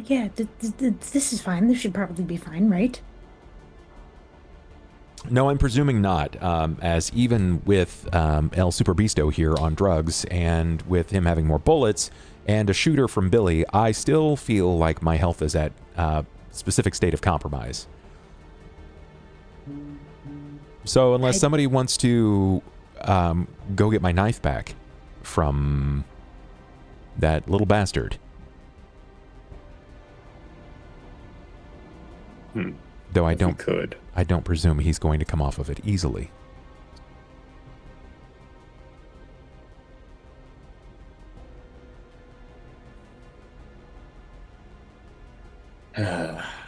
Suddenly, little bastard fires out of nowhere. I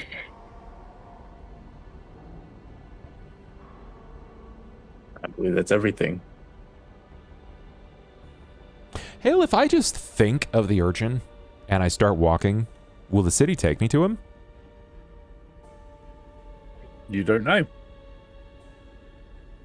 You don't know where the urchin is, so it's a little bit difficult. I mean, you could think of the urchin and just start walking. Like, when you're trying to navigate to places, you try to keep the location in your mind and you start moving. If you don't, you end up in the pipes. Right. Right. But nothing says that we couldn't find something that could recognize itself as an institution. Sure. And the urchin is the whole thing. I got a bone to pick with him. I'm going to try to do that. Okay. I'm going to go try to find the urchin. So you fix the face of the urchin in your mind, and try as you might, you cannot help but think of him smiling at you smugly like he knows something you don't. You try to imagine him not looking like that, but that is the only thing in your brain. Ah, gee.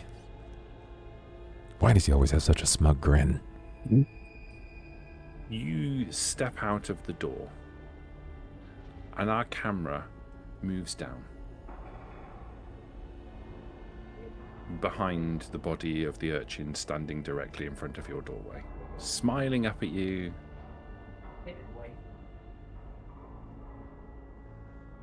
Where are you going, Doctor? That is such convenient location. How did you do that?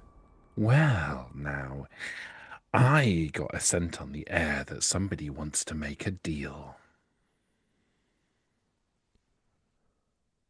Yeah. Yeah, you could say that. So what is it you want, Doctor?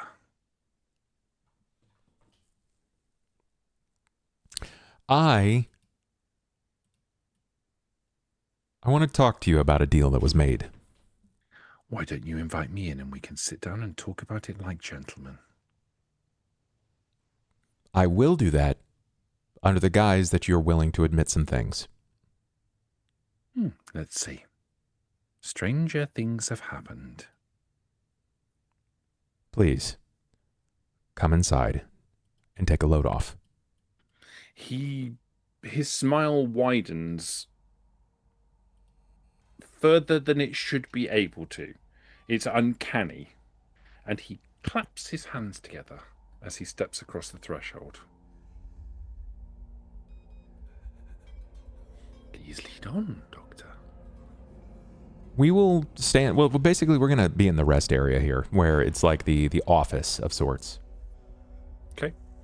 And I will sit down. I'm imagining there's some sort of like scrap coffee table with magazines with most of the pages ripped out, as you might expect. Yeah, from all sorts of different time periods. He immediately walks over to the table and starts picking up magazines and looking at them and dropping them on the floor as he loses interest.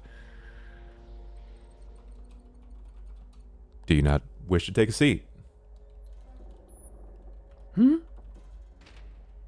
are you just going to plod around? Yes. He drops the magazine on the floor and steps over and sits on the chair next to you.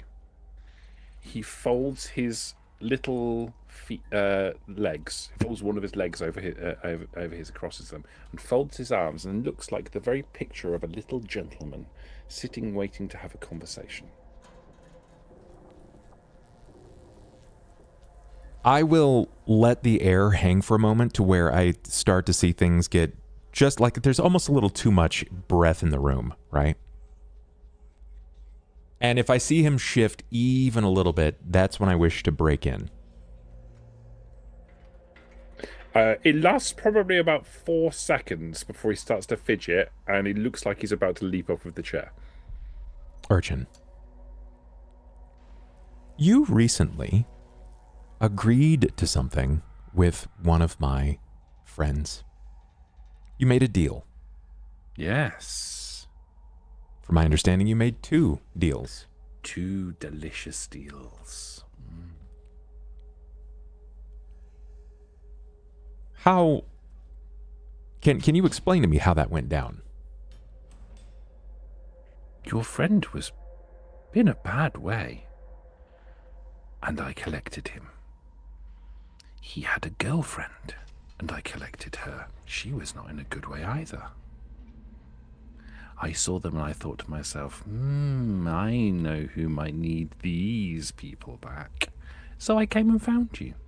But you were asleep, resting, sleeping, dreaming.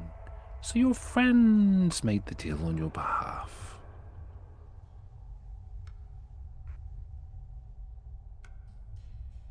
That's not the way that it was told to me.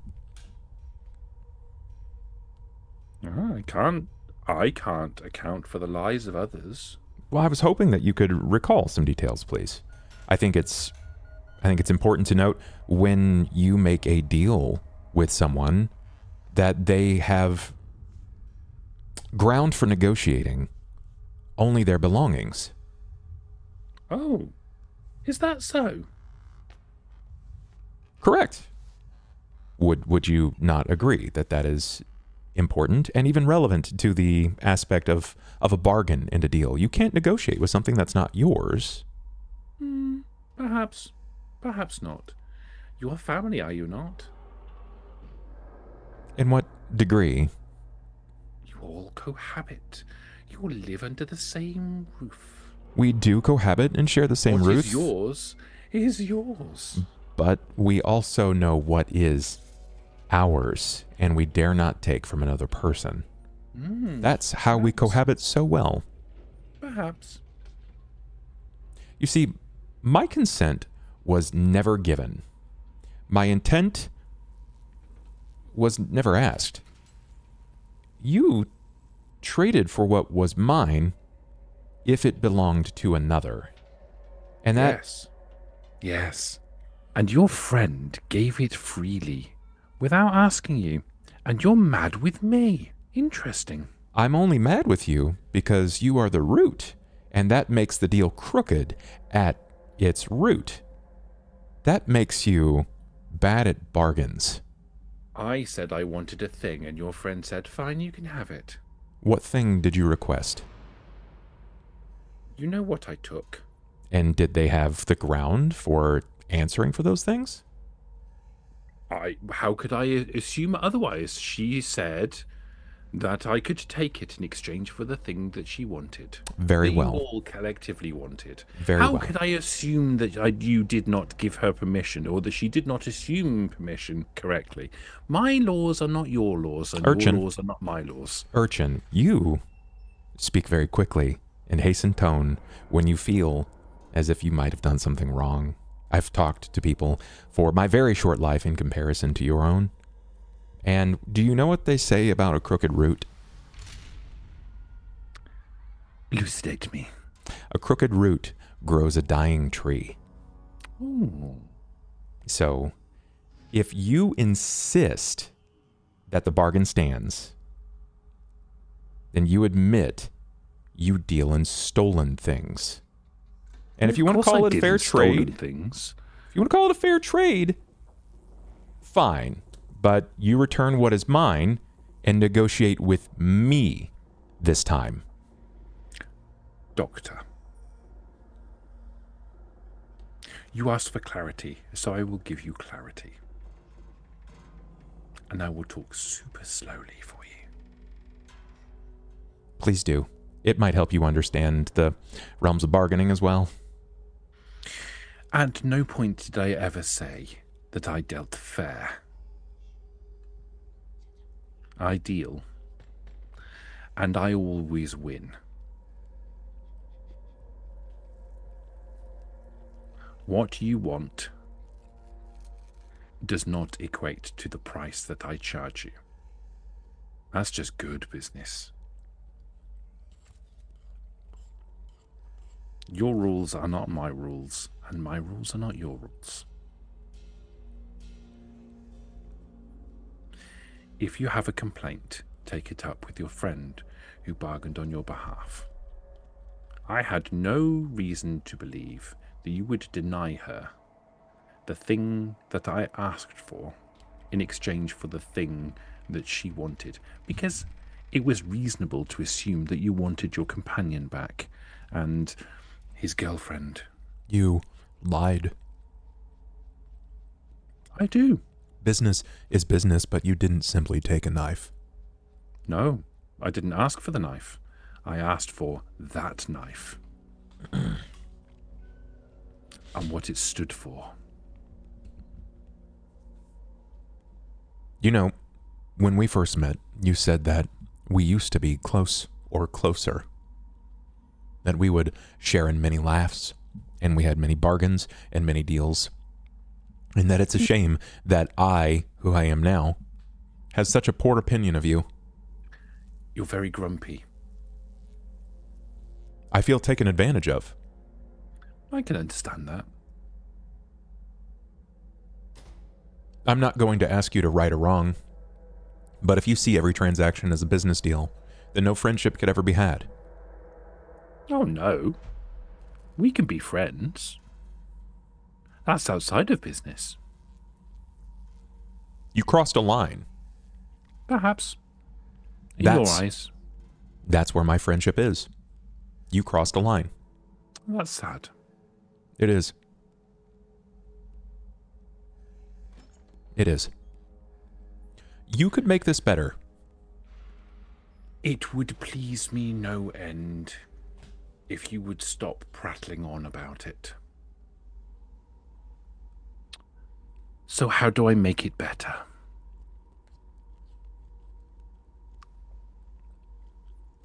You could renegotiate with me. Returning my thing. Not just my knife, but that which it stood for. Oh, it's a package. My dear doctor. One goes with the other.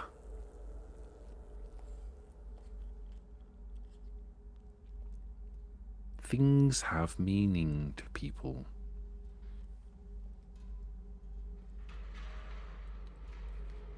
Urchin. I know. Because I am a people. And that is something you can never be. Oh. Oh. I am wounded. I thought you might say that. We accept our differences here, do we not? We do. It has been encouraged by many, many people. It is ill-advised not only to communicate with you, but it is like bargaining with the devil. And I think that's more wounding. Because something tells me that friendships to you are in short supply, as you are simply a dealer. They are very valuable. I will not lie to you on that matter. So fine. Fetch out your courtesan, and I will renegotiate.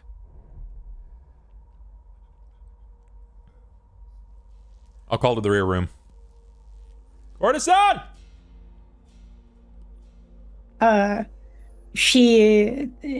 You hear something clatter to the ground and a squeak. She was probably playing with something she shouldn't have been playing with. And she comes running into the room. She kind of shyly peeks her head around the corner. Yes. Oh my God. Okay, I'm coming.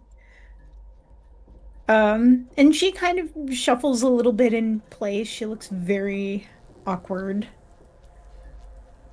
So it turns out that you were very naughty.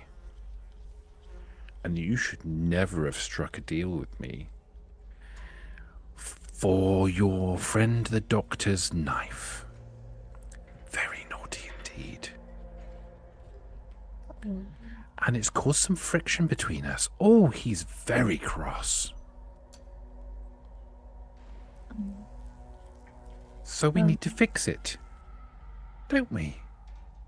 You don't want your friend to be cross. And you don't want me to be in trouble. To be clear, I'm not mad at you. I'm mad that the urchin took advantage of you. It's called business. Call it what you will.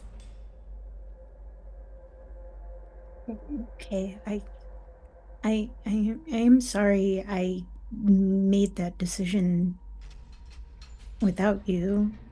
I hope you know that. I didn't see any way around it, and we couldn't get you to wake up. There, the girl's apologized. All is well now. You're right. She's done her half. Now it's time for your half. Well, I still need to be paid then. And we can talk about that.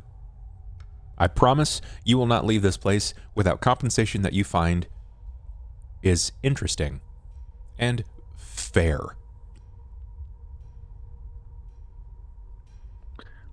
But I've been a little bit inconvenienced here. I'm going to have to give up my prize, and I've had to come and renegotiate, so really I should be recompensed a little sweeter. So here's what I propose. Let us make the doctor whole again. Give him back what he is missing. And the deal will be between you and I, dear courtesan.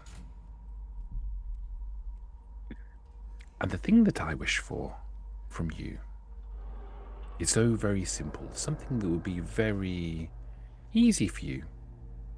Simple, because it would be so familiar.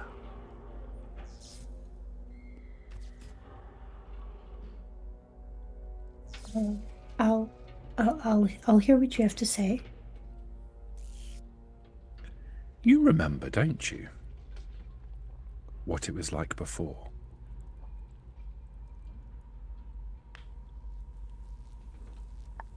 I remember some things.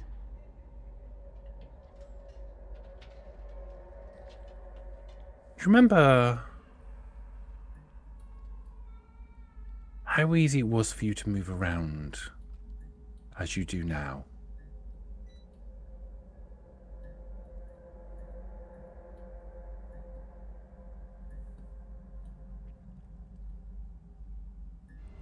Do you mean when I changed my face? No.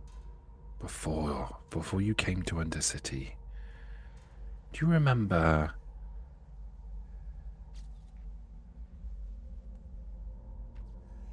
how traversing the world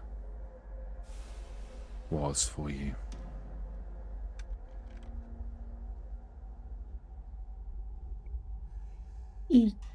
You mean with a car or just walking or Under your own steam, dear. I see.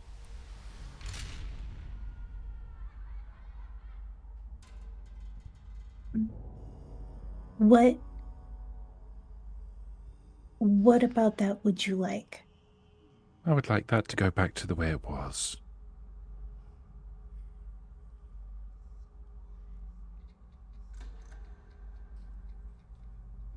I would like to take the memories that you have made since arriving here. Your experience.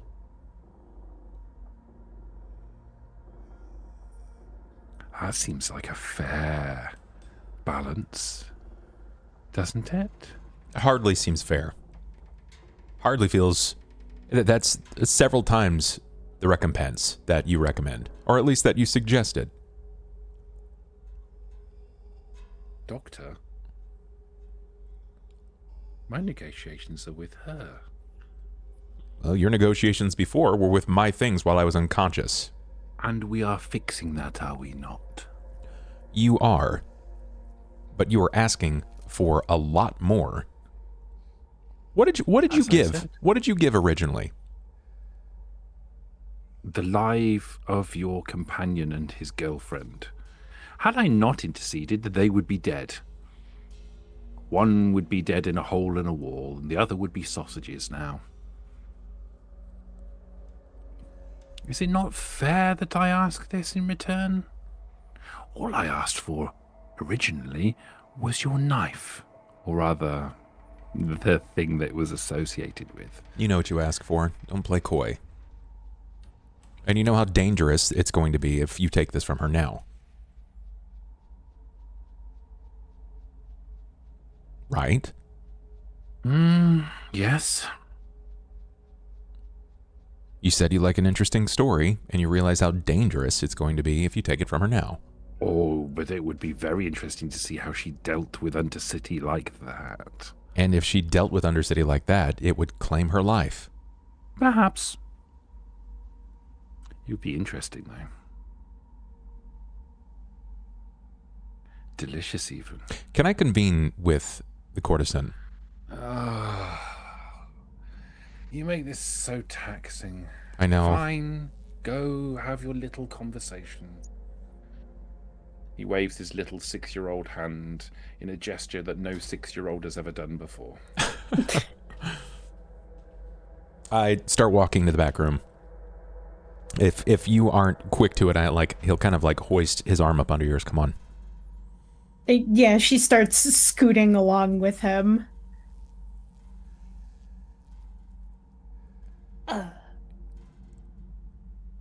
He wants your knowledge of everything that you have. What, leading up to this point? Is that what it sounds like? That's what it sounds like. That's not what he was going for. Okay, that's what it sounded like. He was talking around. He was trying to talk to the courtesan about a thing that only the courtesan knows about. Is this backstory related stuff? Sure, I'm telling you this as an out of character thing. Okay. Right? He was talking to the courtesan about something that only the courtesan knew about. You can draw your own inferences. I mean, that's what it sounds like. What I just said is what it sounds like. Sure. Don't you think it's going to be a little difficult to, move through all of this difficult terrain right now if we have to remind you and teach you about who we are and what's happening here? Because it sounds like he's taken a lot. It sounds like he does want something big. But I think my cat is choosing a terrible time to start screaming. Shh. God. I think As you know, Doctor, the courtesan doesn't have a cat. I think he wants something. I think he wants all of my before memories. Wait, he went... I mean... That's kind of everything. Right? It is. I mean, technically we don't even know if we can go back, right? I mean, what harm could it possibly do? I mean, it could condition you to be perfect for survival in this place, letting go of your nature, your innocence, I guess the virginity of malice, not having hands for the kind of work that we're starting to do. I mean, it could also get rid of the stuff that is cringe because I know that I say things and make you guys cringe sometimes. And she starts just like lowering her head and muttering We really more to don't. herself. We really don't understand half of the things that you say. So I grasp the concept of something being cringe, but not how you say it. And that's okay. It's also part of who you are. Look, he took something from me that I would really like back. But not at the compromise of everything that you were. He says it's fair, but he's a fucking liar.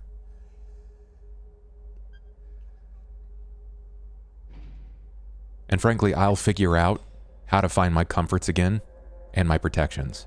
Because even if I don't think that I'm safe, I have enough people that are currently at my back protecting me, and I'll redefine it. He took something intangible that I can redevelop. You can't get that back, kid.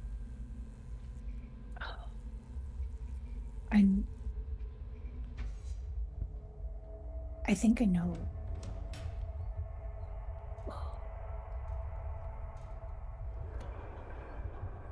I think oh.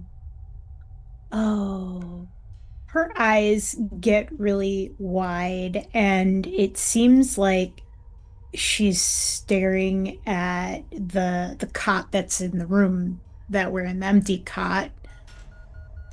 And she starts pressing on that spot in her chest that she seems to unconsciously start needing anytime she's nervous.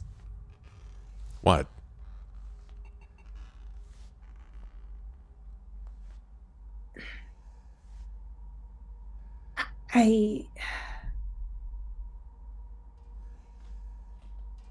There was something wrong with me before I came here. It's so hard to remember. There was I spent a lot of time in beds, and there were a lot of men and women in white coats. I think it's something to do with my memories about that. It's right on the edges. I can.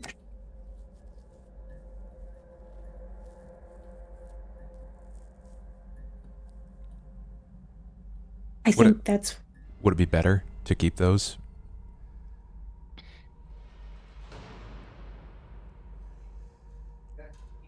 I don't. I don't know why it would be better.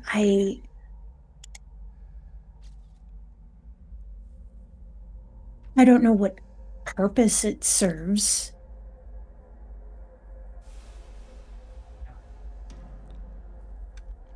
I don't remember. I don't remember. There's nothing I can do with it now. Look, is it going to keep you quirky? Is it going to keep you weird? Saying nonsensical things that nobody understands? Probably. I mean, your guess is as good as mine. It can't be. It can't be something useful. At the end of the day, it's your call. If it sounds like you're going to lose something, I'll suffer. Not worried about it. I gave him something that I had no right to give him, honestly. I mean, I didn't see any other way around it, though. We would have lost the transporter and we would have lost Sally. I was the one who made the decision, so I will make the deal. It's probably fine. It's probably something that I can't use here anyway. Okay. Okay. No texies backsies. If this sounds like something you were willing, like maybe it would be better for you to forget, then it's your memories. But like I said, I can redevelop what he took from me. The urchin's just hungry for feelings. He wanted my feeling of safety. He didn't take my knife, he took what was attached to it. I can redefine safety. You can't remake those memories. If it's a cornerstone of who you are, you can tell that little conniving bastard to deal with it. And I'm certain he can hear me. But that's okay. She holds out her pinky and she hooks it around the pinky of your free hand and she squeezes and Now she that, I says, know. "It's fine. It's going to be okay. This is probably just something useless that won't serve me. So he can have it. It's fine."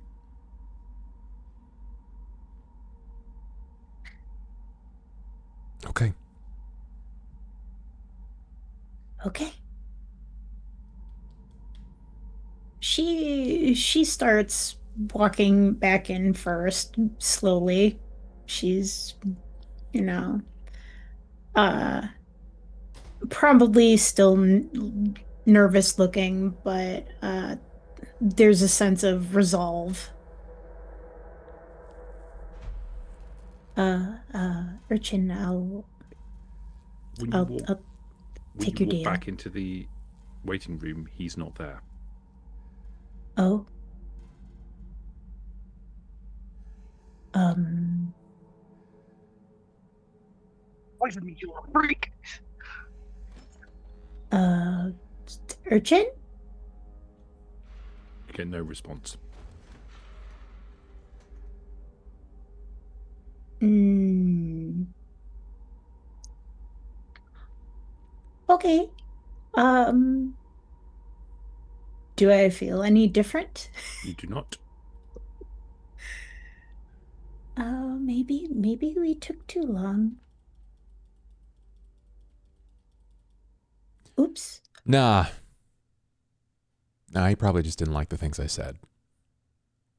As you turn to look at the doctor, you notice on the desk that the receptionist normally sits at, you can see a scalpel. Oh, she points. She can't find the words. She just points. Um, I don't know what I paid.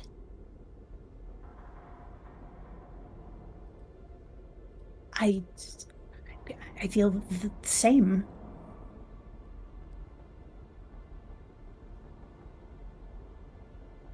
I look back and see the scalpel, and it's the it's the look. I think it's the look that you give something that is like, it's a victory, but it's kind of bittersweet because your suspectations the entire time were wrong, but also right. So you just got this like kind of like lips pursed up to the nose of like,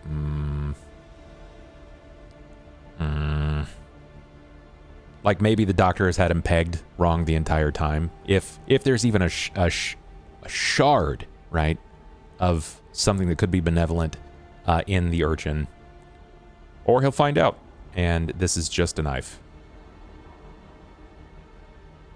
I collect the knife. You pick it up. So it's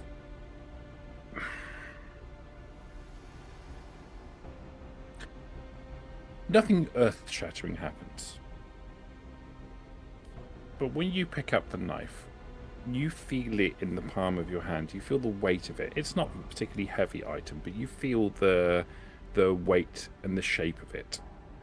it fits in the palm of your hand, and you close your fingers around it, and they touch on the handle of the scalpel in the places, in the way that you always have held it. And you flick your hand around, and as you do, the handle drops down slightly, and you catch it in the tips of your fingers.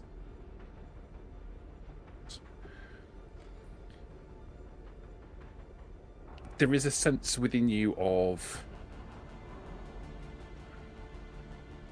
familiarity.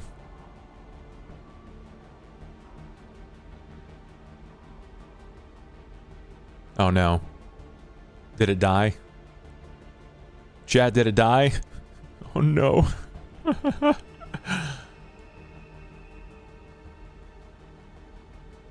It died. Okay. All right. Well, hold that thought. I need to figure out what's... I need to figure out what's going on here. It just says my internet connection is unstable.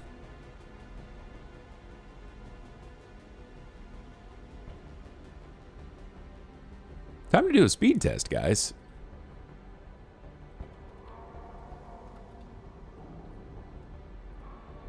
Run a speed test real quick.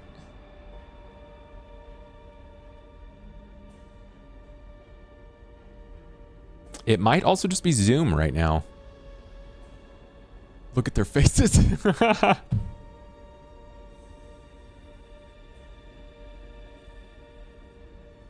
All right, so download's good.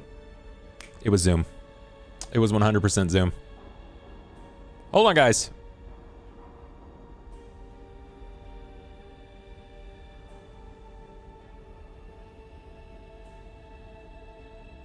Okay. All right.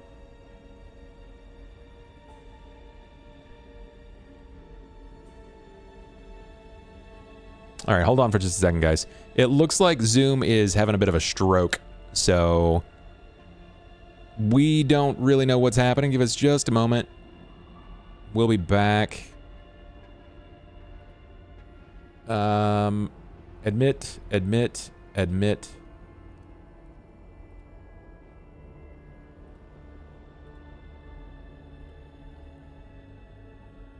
Okay, all right. Hello? All right, I got some of you back. I'm back. Looks like I'm waiting on admit the storyteller, admit Kirby. All right, perfect. Yay! Yeah, I don't know what happened there. Bro, for real, I thought it was just me, and then, Nope. and then I saw the message from mail. That's I okay. kept talking for about 20 minutes after that. I was We've been going down- off, and I suddenly looked and I thought, they're all very still. Very still. Yeah. All right, guys, give us a Looking second at so we can put the screen, cameras Bub's back in moving and spots. looking at back at Zoom. I'm the only one moving like shit. All right, so it goes the The detective, courtesan looks so handsome. Oh, no, I was a storyteller. priest, the courtesan, the doctor.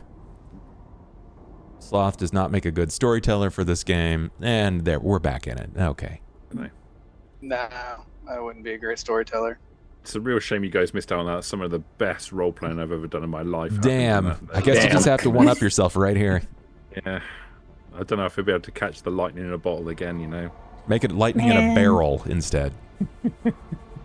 Where did we get to? What was the last thing you heard from me? Barrel. You said that it, like, I was feeling the, what you actually did was, after you feel this in your hands and you catch it and you drop this and catch it again and you go, you feel, and your head went just like this. And I went, like a kind of familiarity, and you were like, and frozen just like that. Okay, so you feel, as you feel the weight of the knife in your hands, and you flick it, flick your positioning of your handle on your fingers on the handle itself. There's small indents where your fingers have touched this handle many times over the years. There's a sense of, as you've quite accurately pointed out, familiarity. There's a sense of home. There is a sense of safety. comfort that goes with this object. You could have picked up any scalpel and it would not have felt the same.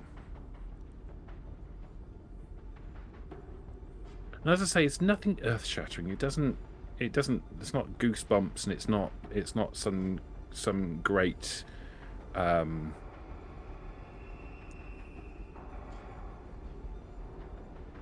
Safety's not something you can accurately describe. Exactly. This is the thing. It's like it's this imparts a feeling to you of safety, but it's not something that's easily described to others. You couldn't describe this feeling to other people. It's like a comfort blanket, like the comfort blanket you carry around as a kid.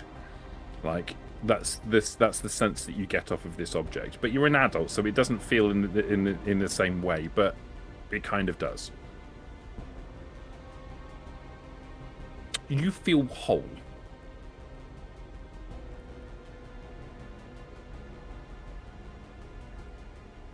Yeah.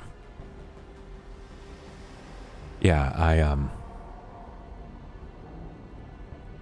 he looks back at the courtesan. Don't this might be the only time you ever say this, that you ever hear this, but I might have been wrong.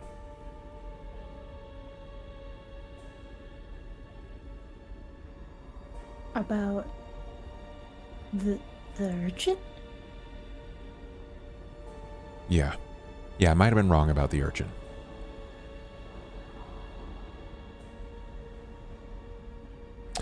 I'm going to have to pay him a visit soon. Not like the visits that we've had up to this point. Oh. Look, you said something. You weren't sure what it was going to mean to lose that thing. And frankly, I don't want you to lose the things that made you who you are, because you had a life before this, and while we don't know how to get home, and he like looks at you just seriously, I don't know if I want to go. I've never felt more at home than where I am right now. And you're good. But I don't know if you've got the heart for this place. If you stick around, you're gonna develop it. You have to, or you're gonna get swallowed up. But I have never felt more in my own skin than here, playing against the grain and driving it like I stole it.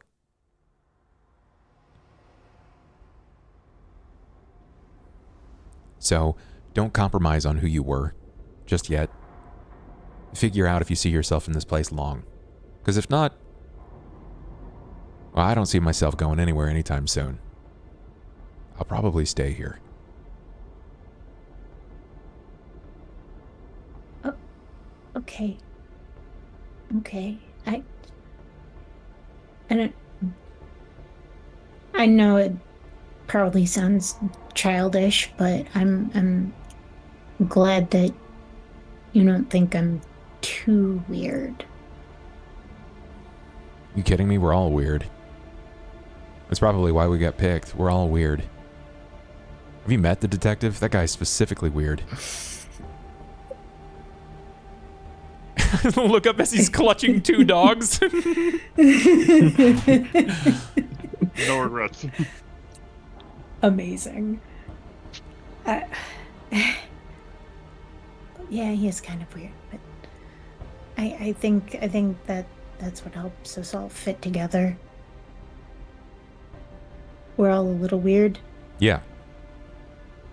Yeah, I'm weird, but I'm probably going to get all of you in trouble. I have no doubt about that. This web that has been weaved up to this point, I don't think anyone is keeping all the details straight. So I am most certain that wherever the detective and maybe even the transporter at this point goes, something is going to be said that can't be taken back. And,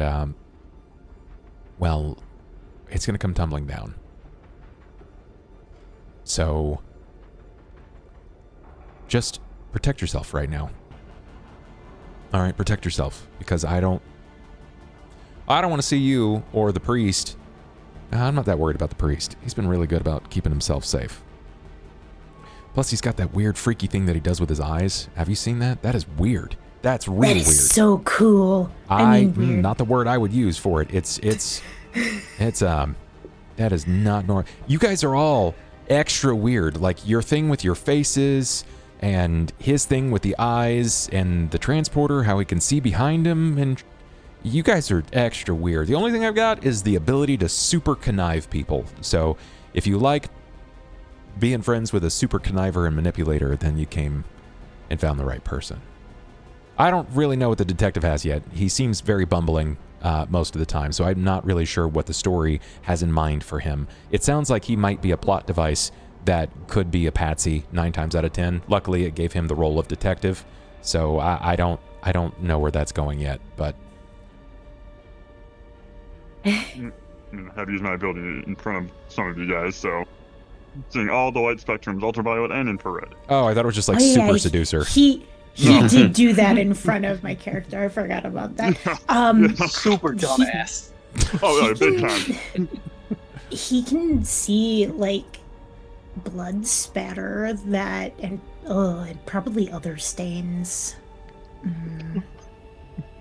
But he did. I did see him do that when we were looking for Tori and Sally. So that might come in handy. If he can see so much, how can he not see when he's putting his foot in his own mouth?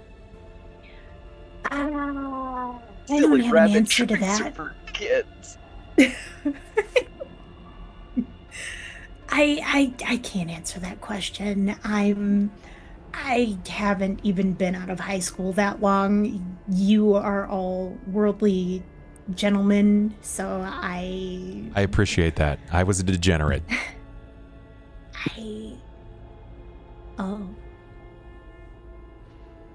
Well, I mean, you're a good degenerate from where I'm standing. Thanks. I appreciate that. As a lifelong criminal, that means so much to me.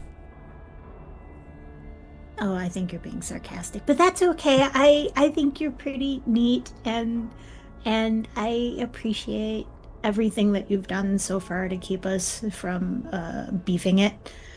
Above board, he's 100% not. He's a lifelong criminal. Let's go gambling. Dang it.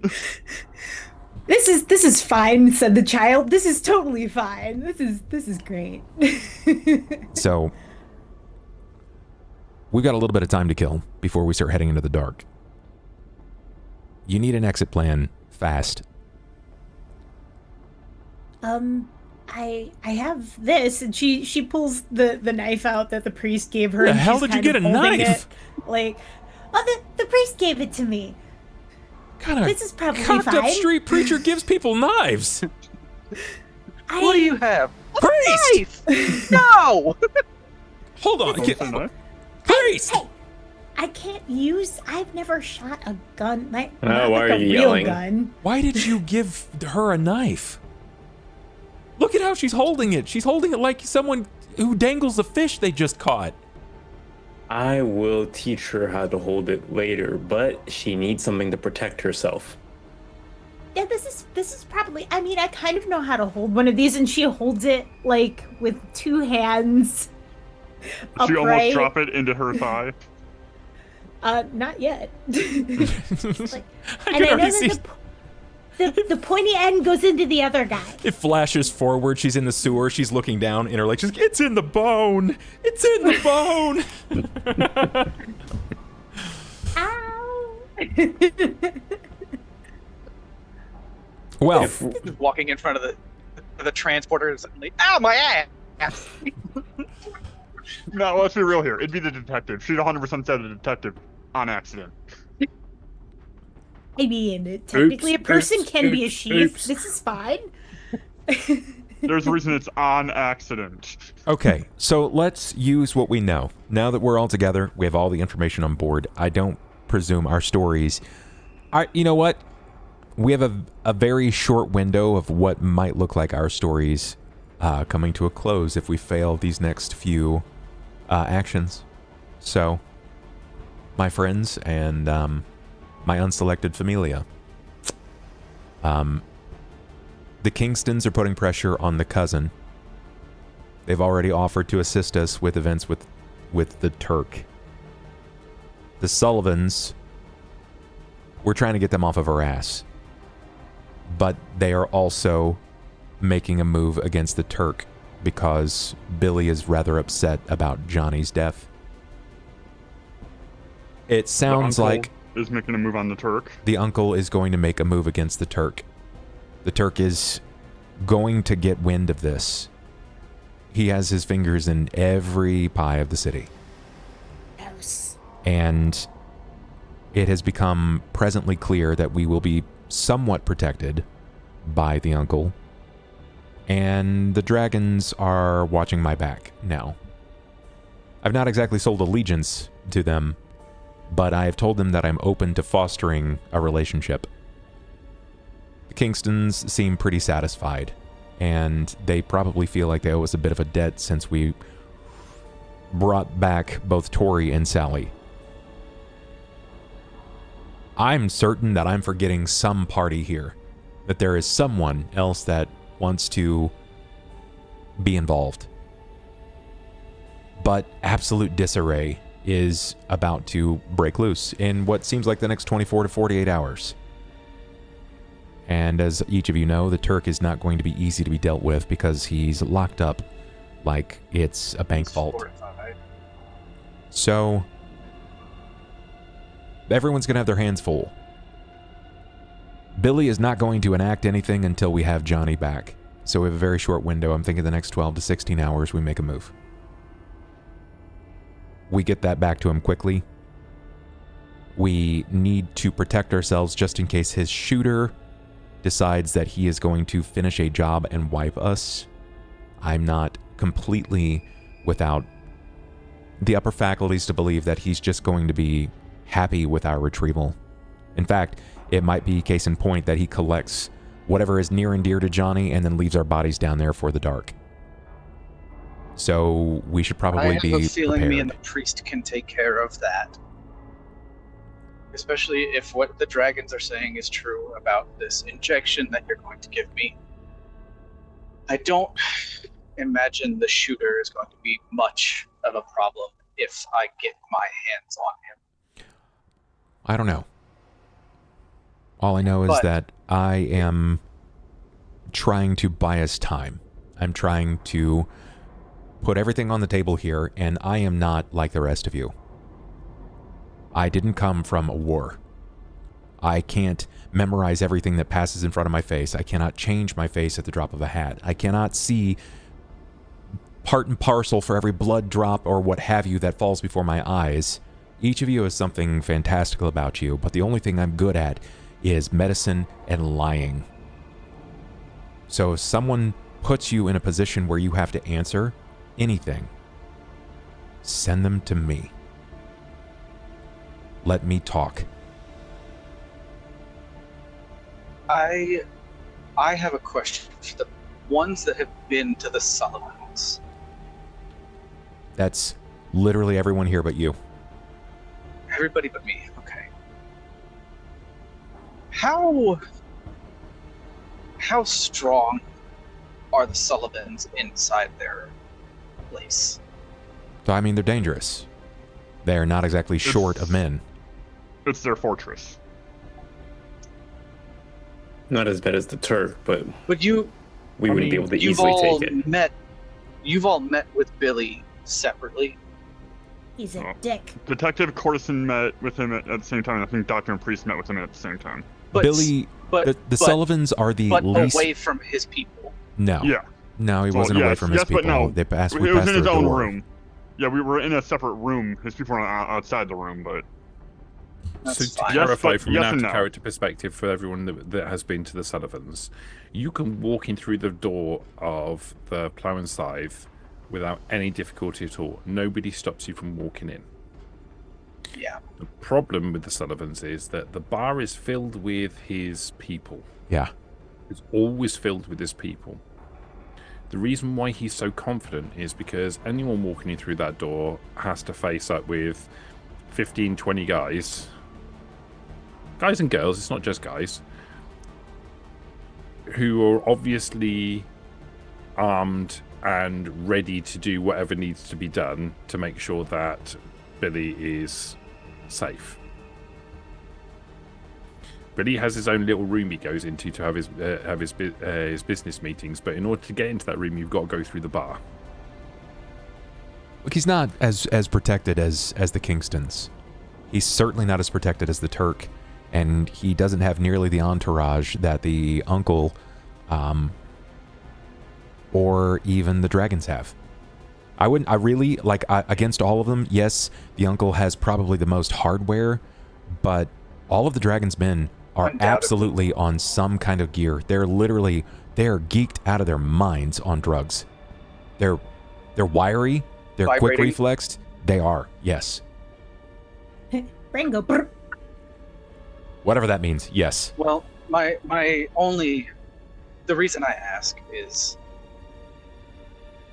I don't see, with the way that so far you guys have talked directly and about Billy, is we bring, if nothing happens with the shooter, we bring the body back. I don't see Billy. I see Billy as a type of guy that does not let go or disposes quickly. So if we are to go in, getting out is the highest priority. And if I could take Billy with me in the 24 hours that I have with this supposed drug, I could probably take a few at least while everybody gets out, and I will attempt to follow, and if I fall, I fall. Look, we're not trying to find ourselves at the end of the blade or the mercy of the gangs, because based on what Billy just told Priest and I, they all have their role. And if they end up killing themselves out and then something does decide to climb up from the pipes, it's literally going to be on us and every other ne'er-do-well and citizen to take care of it, and frankly, we are just not armed for it. So, I would really rather them deal with the problem that is the Turk, and then walk away licking their wounds while I fix them, because that's my role. They are all going to wind up harmed, and I'm going to fix them, and they will be grateful for my existence. And then we will be able to shake and scatter as the dust settles. So try That's to the keep... best case scenario, yes. Yeah, yes. But we have to roll with the punches. Exactly. And the Turk is an issue, yes, but there are so many forces converging on him that I don't see that being our major problem. Our major problem is Billy and his boys. If worst comes to worst, that's how I see it. If things work out where we get back with his body, they've gone and had it out with the Turk, and they're wounded, and they say thank you for the body, goodbye. Great. If not, we need to be ready to get out of there by any means necessary. That is my line of thought. That's all I'm saying. I'm not hoping for it. I'm just prepared for it.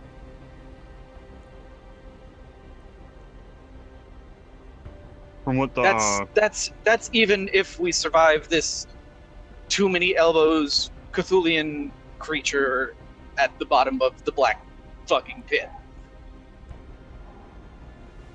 Yeah, but from what the uncle was saying is, once we finish this job for the Sullivans, he's gonna have us immediately do something else for him, It's a never-ending cycle of jobs that we can never get out of. He's not going to That have us you do can't anything get for out him. of. Sounds like something that you lit yourself up for. That's just what the uncle said. We might so. be associates. I do not take care of your problems, detective. Yeah, he's not I wrong. thought And I will not thought you said she owed us a be- favor. She owes the doctor a favor, not us. The uncle owes a doctor a favor, not you. Look, I just My don't favors want. are drying up. I just don't want the Turk up my ass anymore. That's it. That shouldn't be a wouldn't want problem. that up. Because there it is. I am paying a debt for something that this body incurred of its own volition before I even got here. So Yeah. that's why I've set up this elaborate weave right now. And I know it's going to be this, but I also understand that the Turk has earned what's coming his way. It's not just a subtle weave. It's not intricate twistings and turnings. He's managed to get this far on his own. I'm just pulling back some of the curtain, showing people what's going on. I have a feeling with the uncle involved now, I think the Turk problem, unless somebody has some kind of information on how we came to be in these bodies and shares that with the uncle, that would be very bad. We can't forget the fact that we still we are yes. tethered and tied to the death of the king. Yes. Exactly my point. I can think of one person, but they're not going to tell the uncle. Yeah. Your friend is, I think, in it for himself. Themselves? Itself? They all are. We all are. Different than the gentleman. Completely. That, whatever that is something. its own thing. I don't think it cares much for the goings-on writ large of the city. It's odd. That's the only thing that I see having an issue with us with the king stuff, but I don't know. But right now, at this current moment, we need to go finish this Sullivan business. Yeah, well, then you should probably rest up a little bit. That would be great.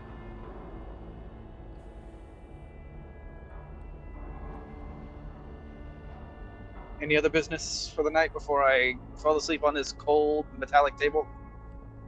Unless you guys have anything else that you've got to drop, news-wise. I got nothing to drop. No other news, but I do have a suggestion for you, Doctor, if you're willing to listen. I think that when you go to see the urchin, I think you should find some candy to bring with you. I know that he's not an actual kid, but there are all sorts of forums online that talk about cryptids, and if he is Fae adjacent, I heard that they like sweets, sugar, cakes, stuff like that. Above board, I'm like a 90. Like I'm from canonically like the 90s. So like when you're talking about like the internet and stuff, he's like, yeah. Like you mean like ET? You think I'm gonna find some Reese's Pieces down here? Reese's Puffs. I don't know what an ET is, but The like, movie. ET. Extraterrestrial. Phone oh, home. that's a really old movie. I haven't seen that.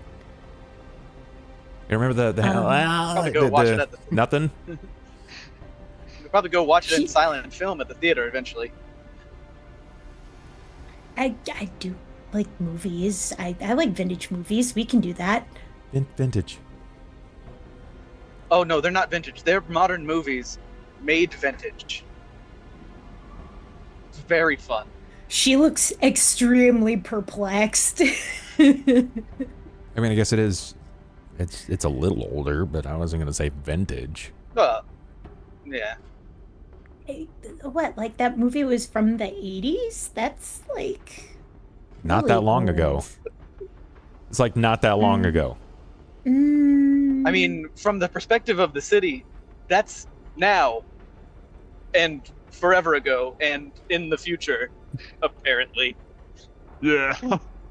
Everything is so confusing. but like, Yeah, there's a 1969 Playboy Bunny magazine all right right. there on his Here we desk. Here we go. I just figured out. Yeah. This is a way to determine what is the most relevant cultural knowledge. What is the last movie you guys saw in the theater? I'll start. Speed 2. oh, that's really old too. No, it's not. It's not old. And the worst film ever. This is 1997. Okay. Speed 2, cruise control. Oh God. I gotta actually make something up. I'm just like, what movie? Well, yours is going to be the Fast and the Furious 24, obviously. I'm waiting on Jackson to be like, That is Furious 100% the first thought in my head was Fast and the Furious 28. I'm waiting on Jackson to be like, Nosferatu, 1912. I wasn't allowed in theaters. He wasn't allowed to see it. Oh, no. I've passed by They a started picture talking house about before. they started talking about movies, and the priest started fucking around with his knife because he's like, I'm lost.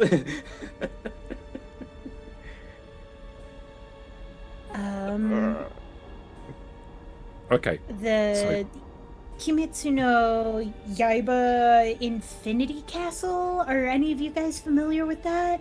Demon Hunter? No. Or Demon Slayer? No. Demon Slayer. That wasn't completely English. Oh, It was mostly not English. What I watched language the was final that? One Piece movie. Japanese. Clearly, you've never met a weeboo before, and that's okay. I will help you learn. Oh, I've seen some And Japanese she says that before. earnestly. I'm not unfamiliar with it. Okay, you know what? It was only it was a couple of years ago. I watched what is it? The Totoro, the cat in the forest. That guy, that one. My Neighbor Totoro. That's a really old movie too, but it's so It's cute. not. What is the deal with it? Okay, all right. Know what the One Piece is? You familiar with One Piece? She looks Who really isn't? excited. Who It isn't? finished a couple years ago. It finished? Really? My God. What year did you say you were from again? 2035. Okay, all right, all right. So the world hasn't ended yet. That's perfect. It might have. The world that Don't they worry know about has. Yeah, the world that you might know. Don't worry about it. Spoilers. Ooh, I know an old movie that I've seen. Have you guys ever seen Mean Girls? And at that, we're going to draw a conclusion. And at that. The camera zooms right out Nighty night. into the darkness, and we'll draw a veil over this session. And once again, the session that I planned for 3 sessions ago was going to go back on the shelf for next session. So what Hale is saying is, Sorry. before we got into the stream today, he said there was going to be 2 sessions today and the next session. And I have a feeling by next session he's going to say there's going to be 2 sessions. It's going to be I'm going to today. roll those 2 sessions into one session and not give you a second to think. Kirby, so what he's really saying is you'll have to call in sick that day too, buddy. I was planning on calling in on the 2nd, but on the 16th, it's going to be hard for me to call in sick because I'll be over the Atlantic Ocean at this time. Call in dead. That It's just fine. sounds like excuses, all right? All I'll right, be y'all. on a plane over the middle of the Atlantic Ocean on my way to Africa. It'll be kind of hard to call in sick. I love it. It's fine. I love Take it. the wildest vacations, my dog. The most frequent of them as well. All right, everybody, thanks Only for every watching. other year. Every 2 years, I go on a massive vacation. Thanks for watching. I appreciate it. I hope that you've enjoyed today's session. So session 7, Irretrievable. And the only thing that managed to be irretrievable by the end of the session is the time that he spent here. That's it. That's the only thing that's irretrievable. So until next time, when we have one aggressively long session where we will pack a lunch and plan our bathroom breaks, we will see you guys very soon. Thanks for watching.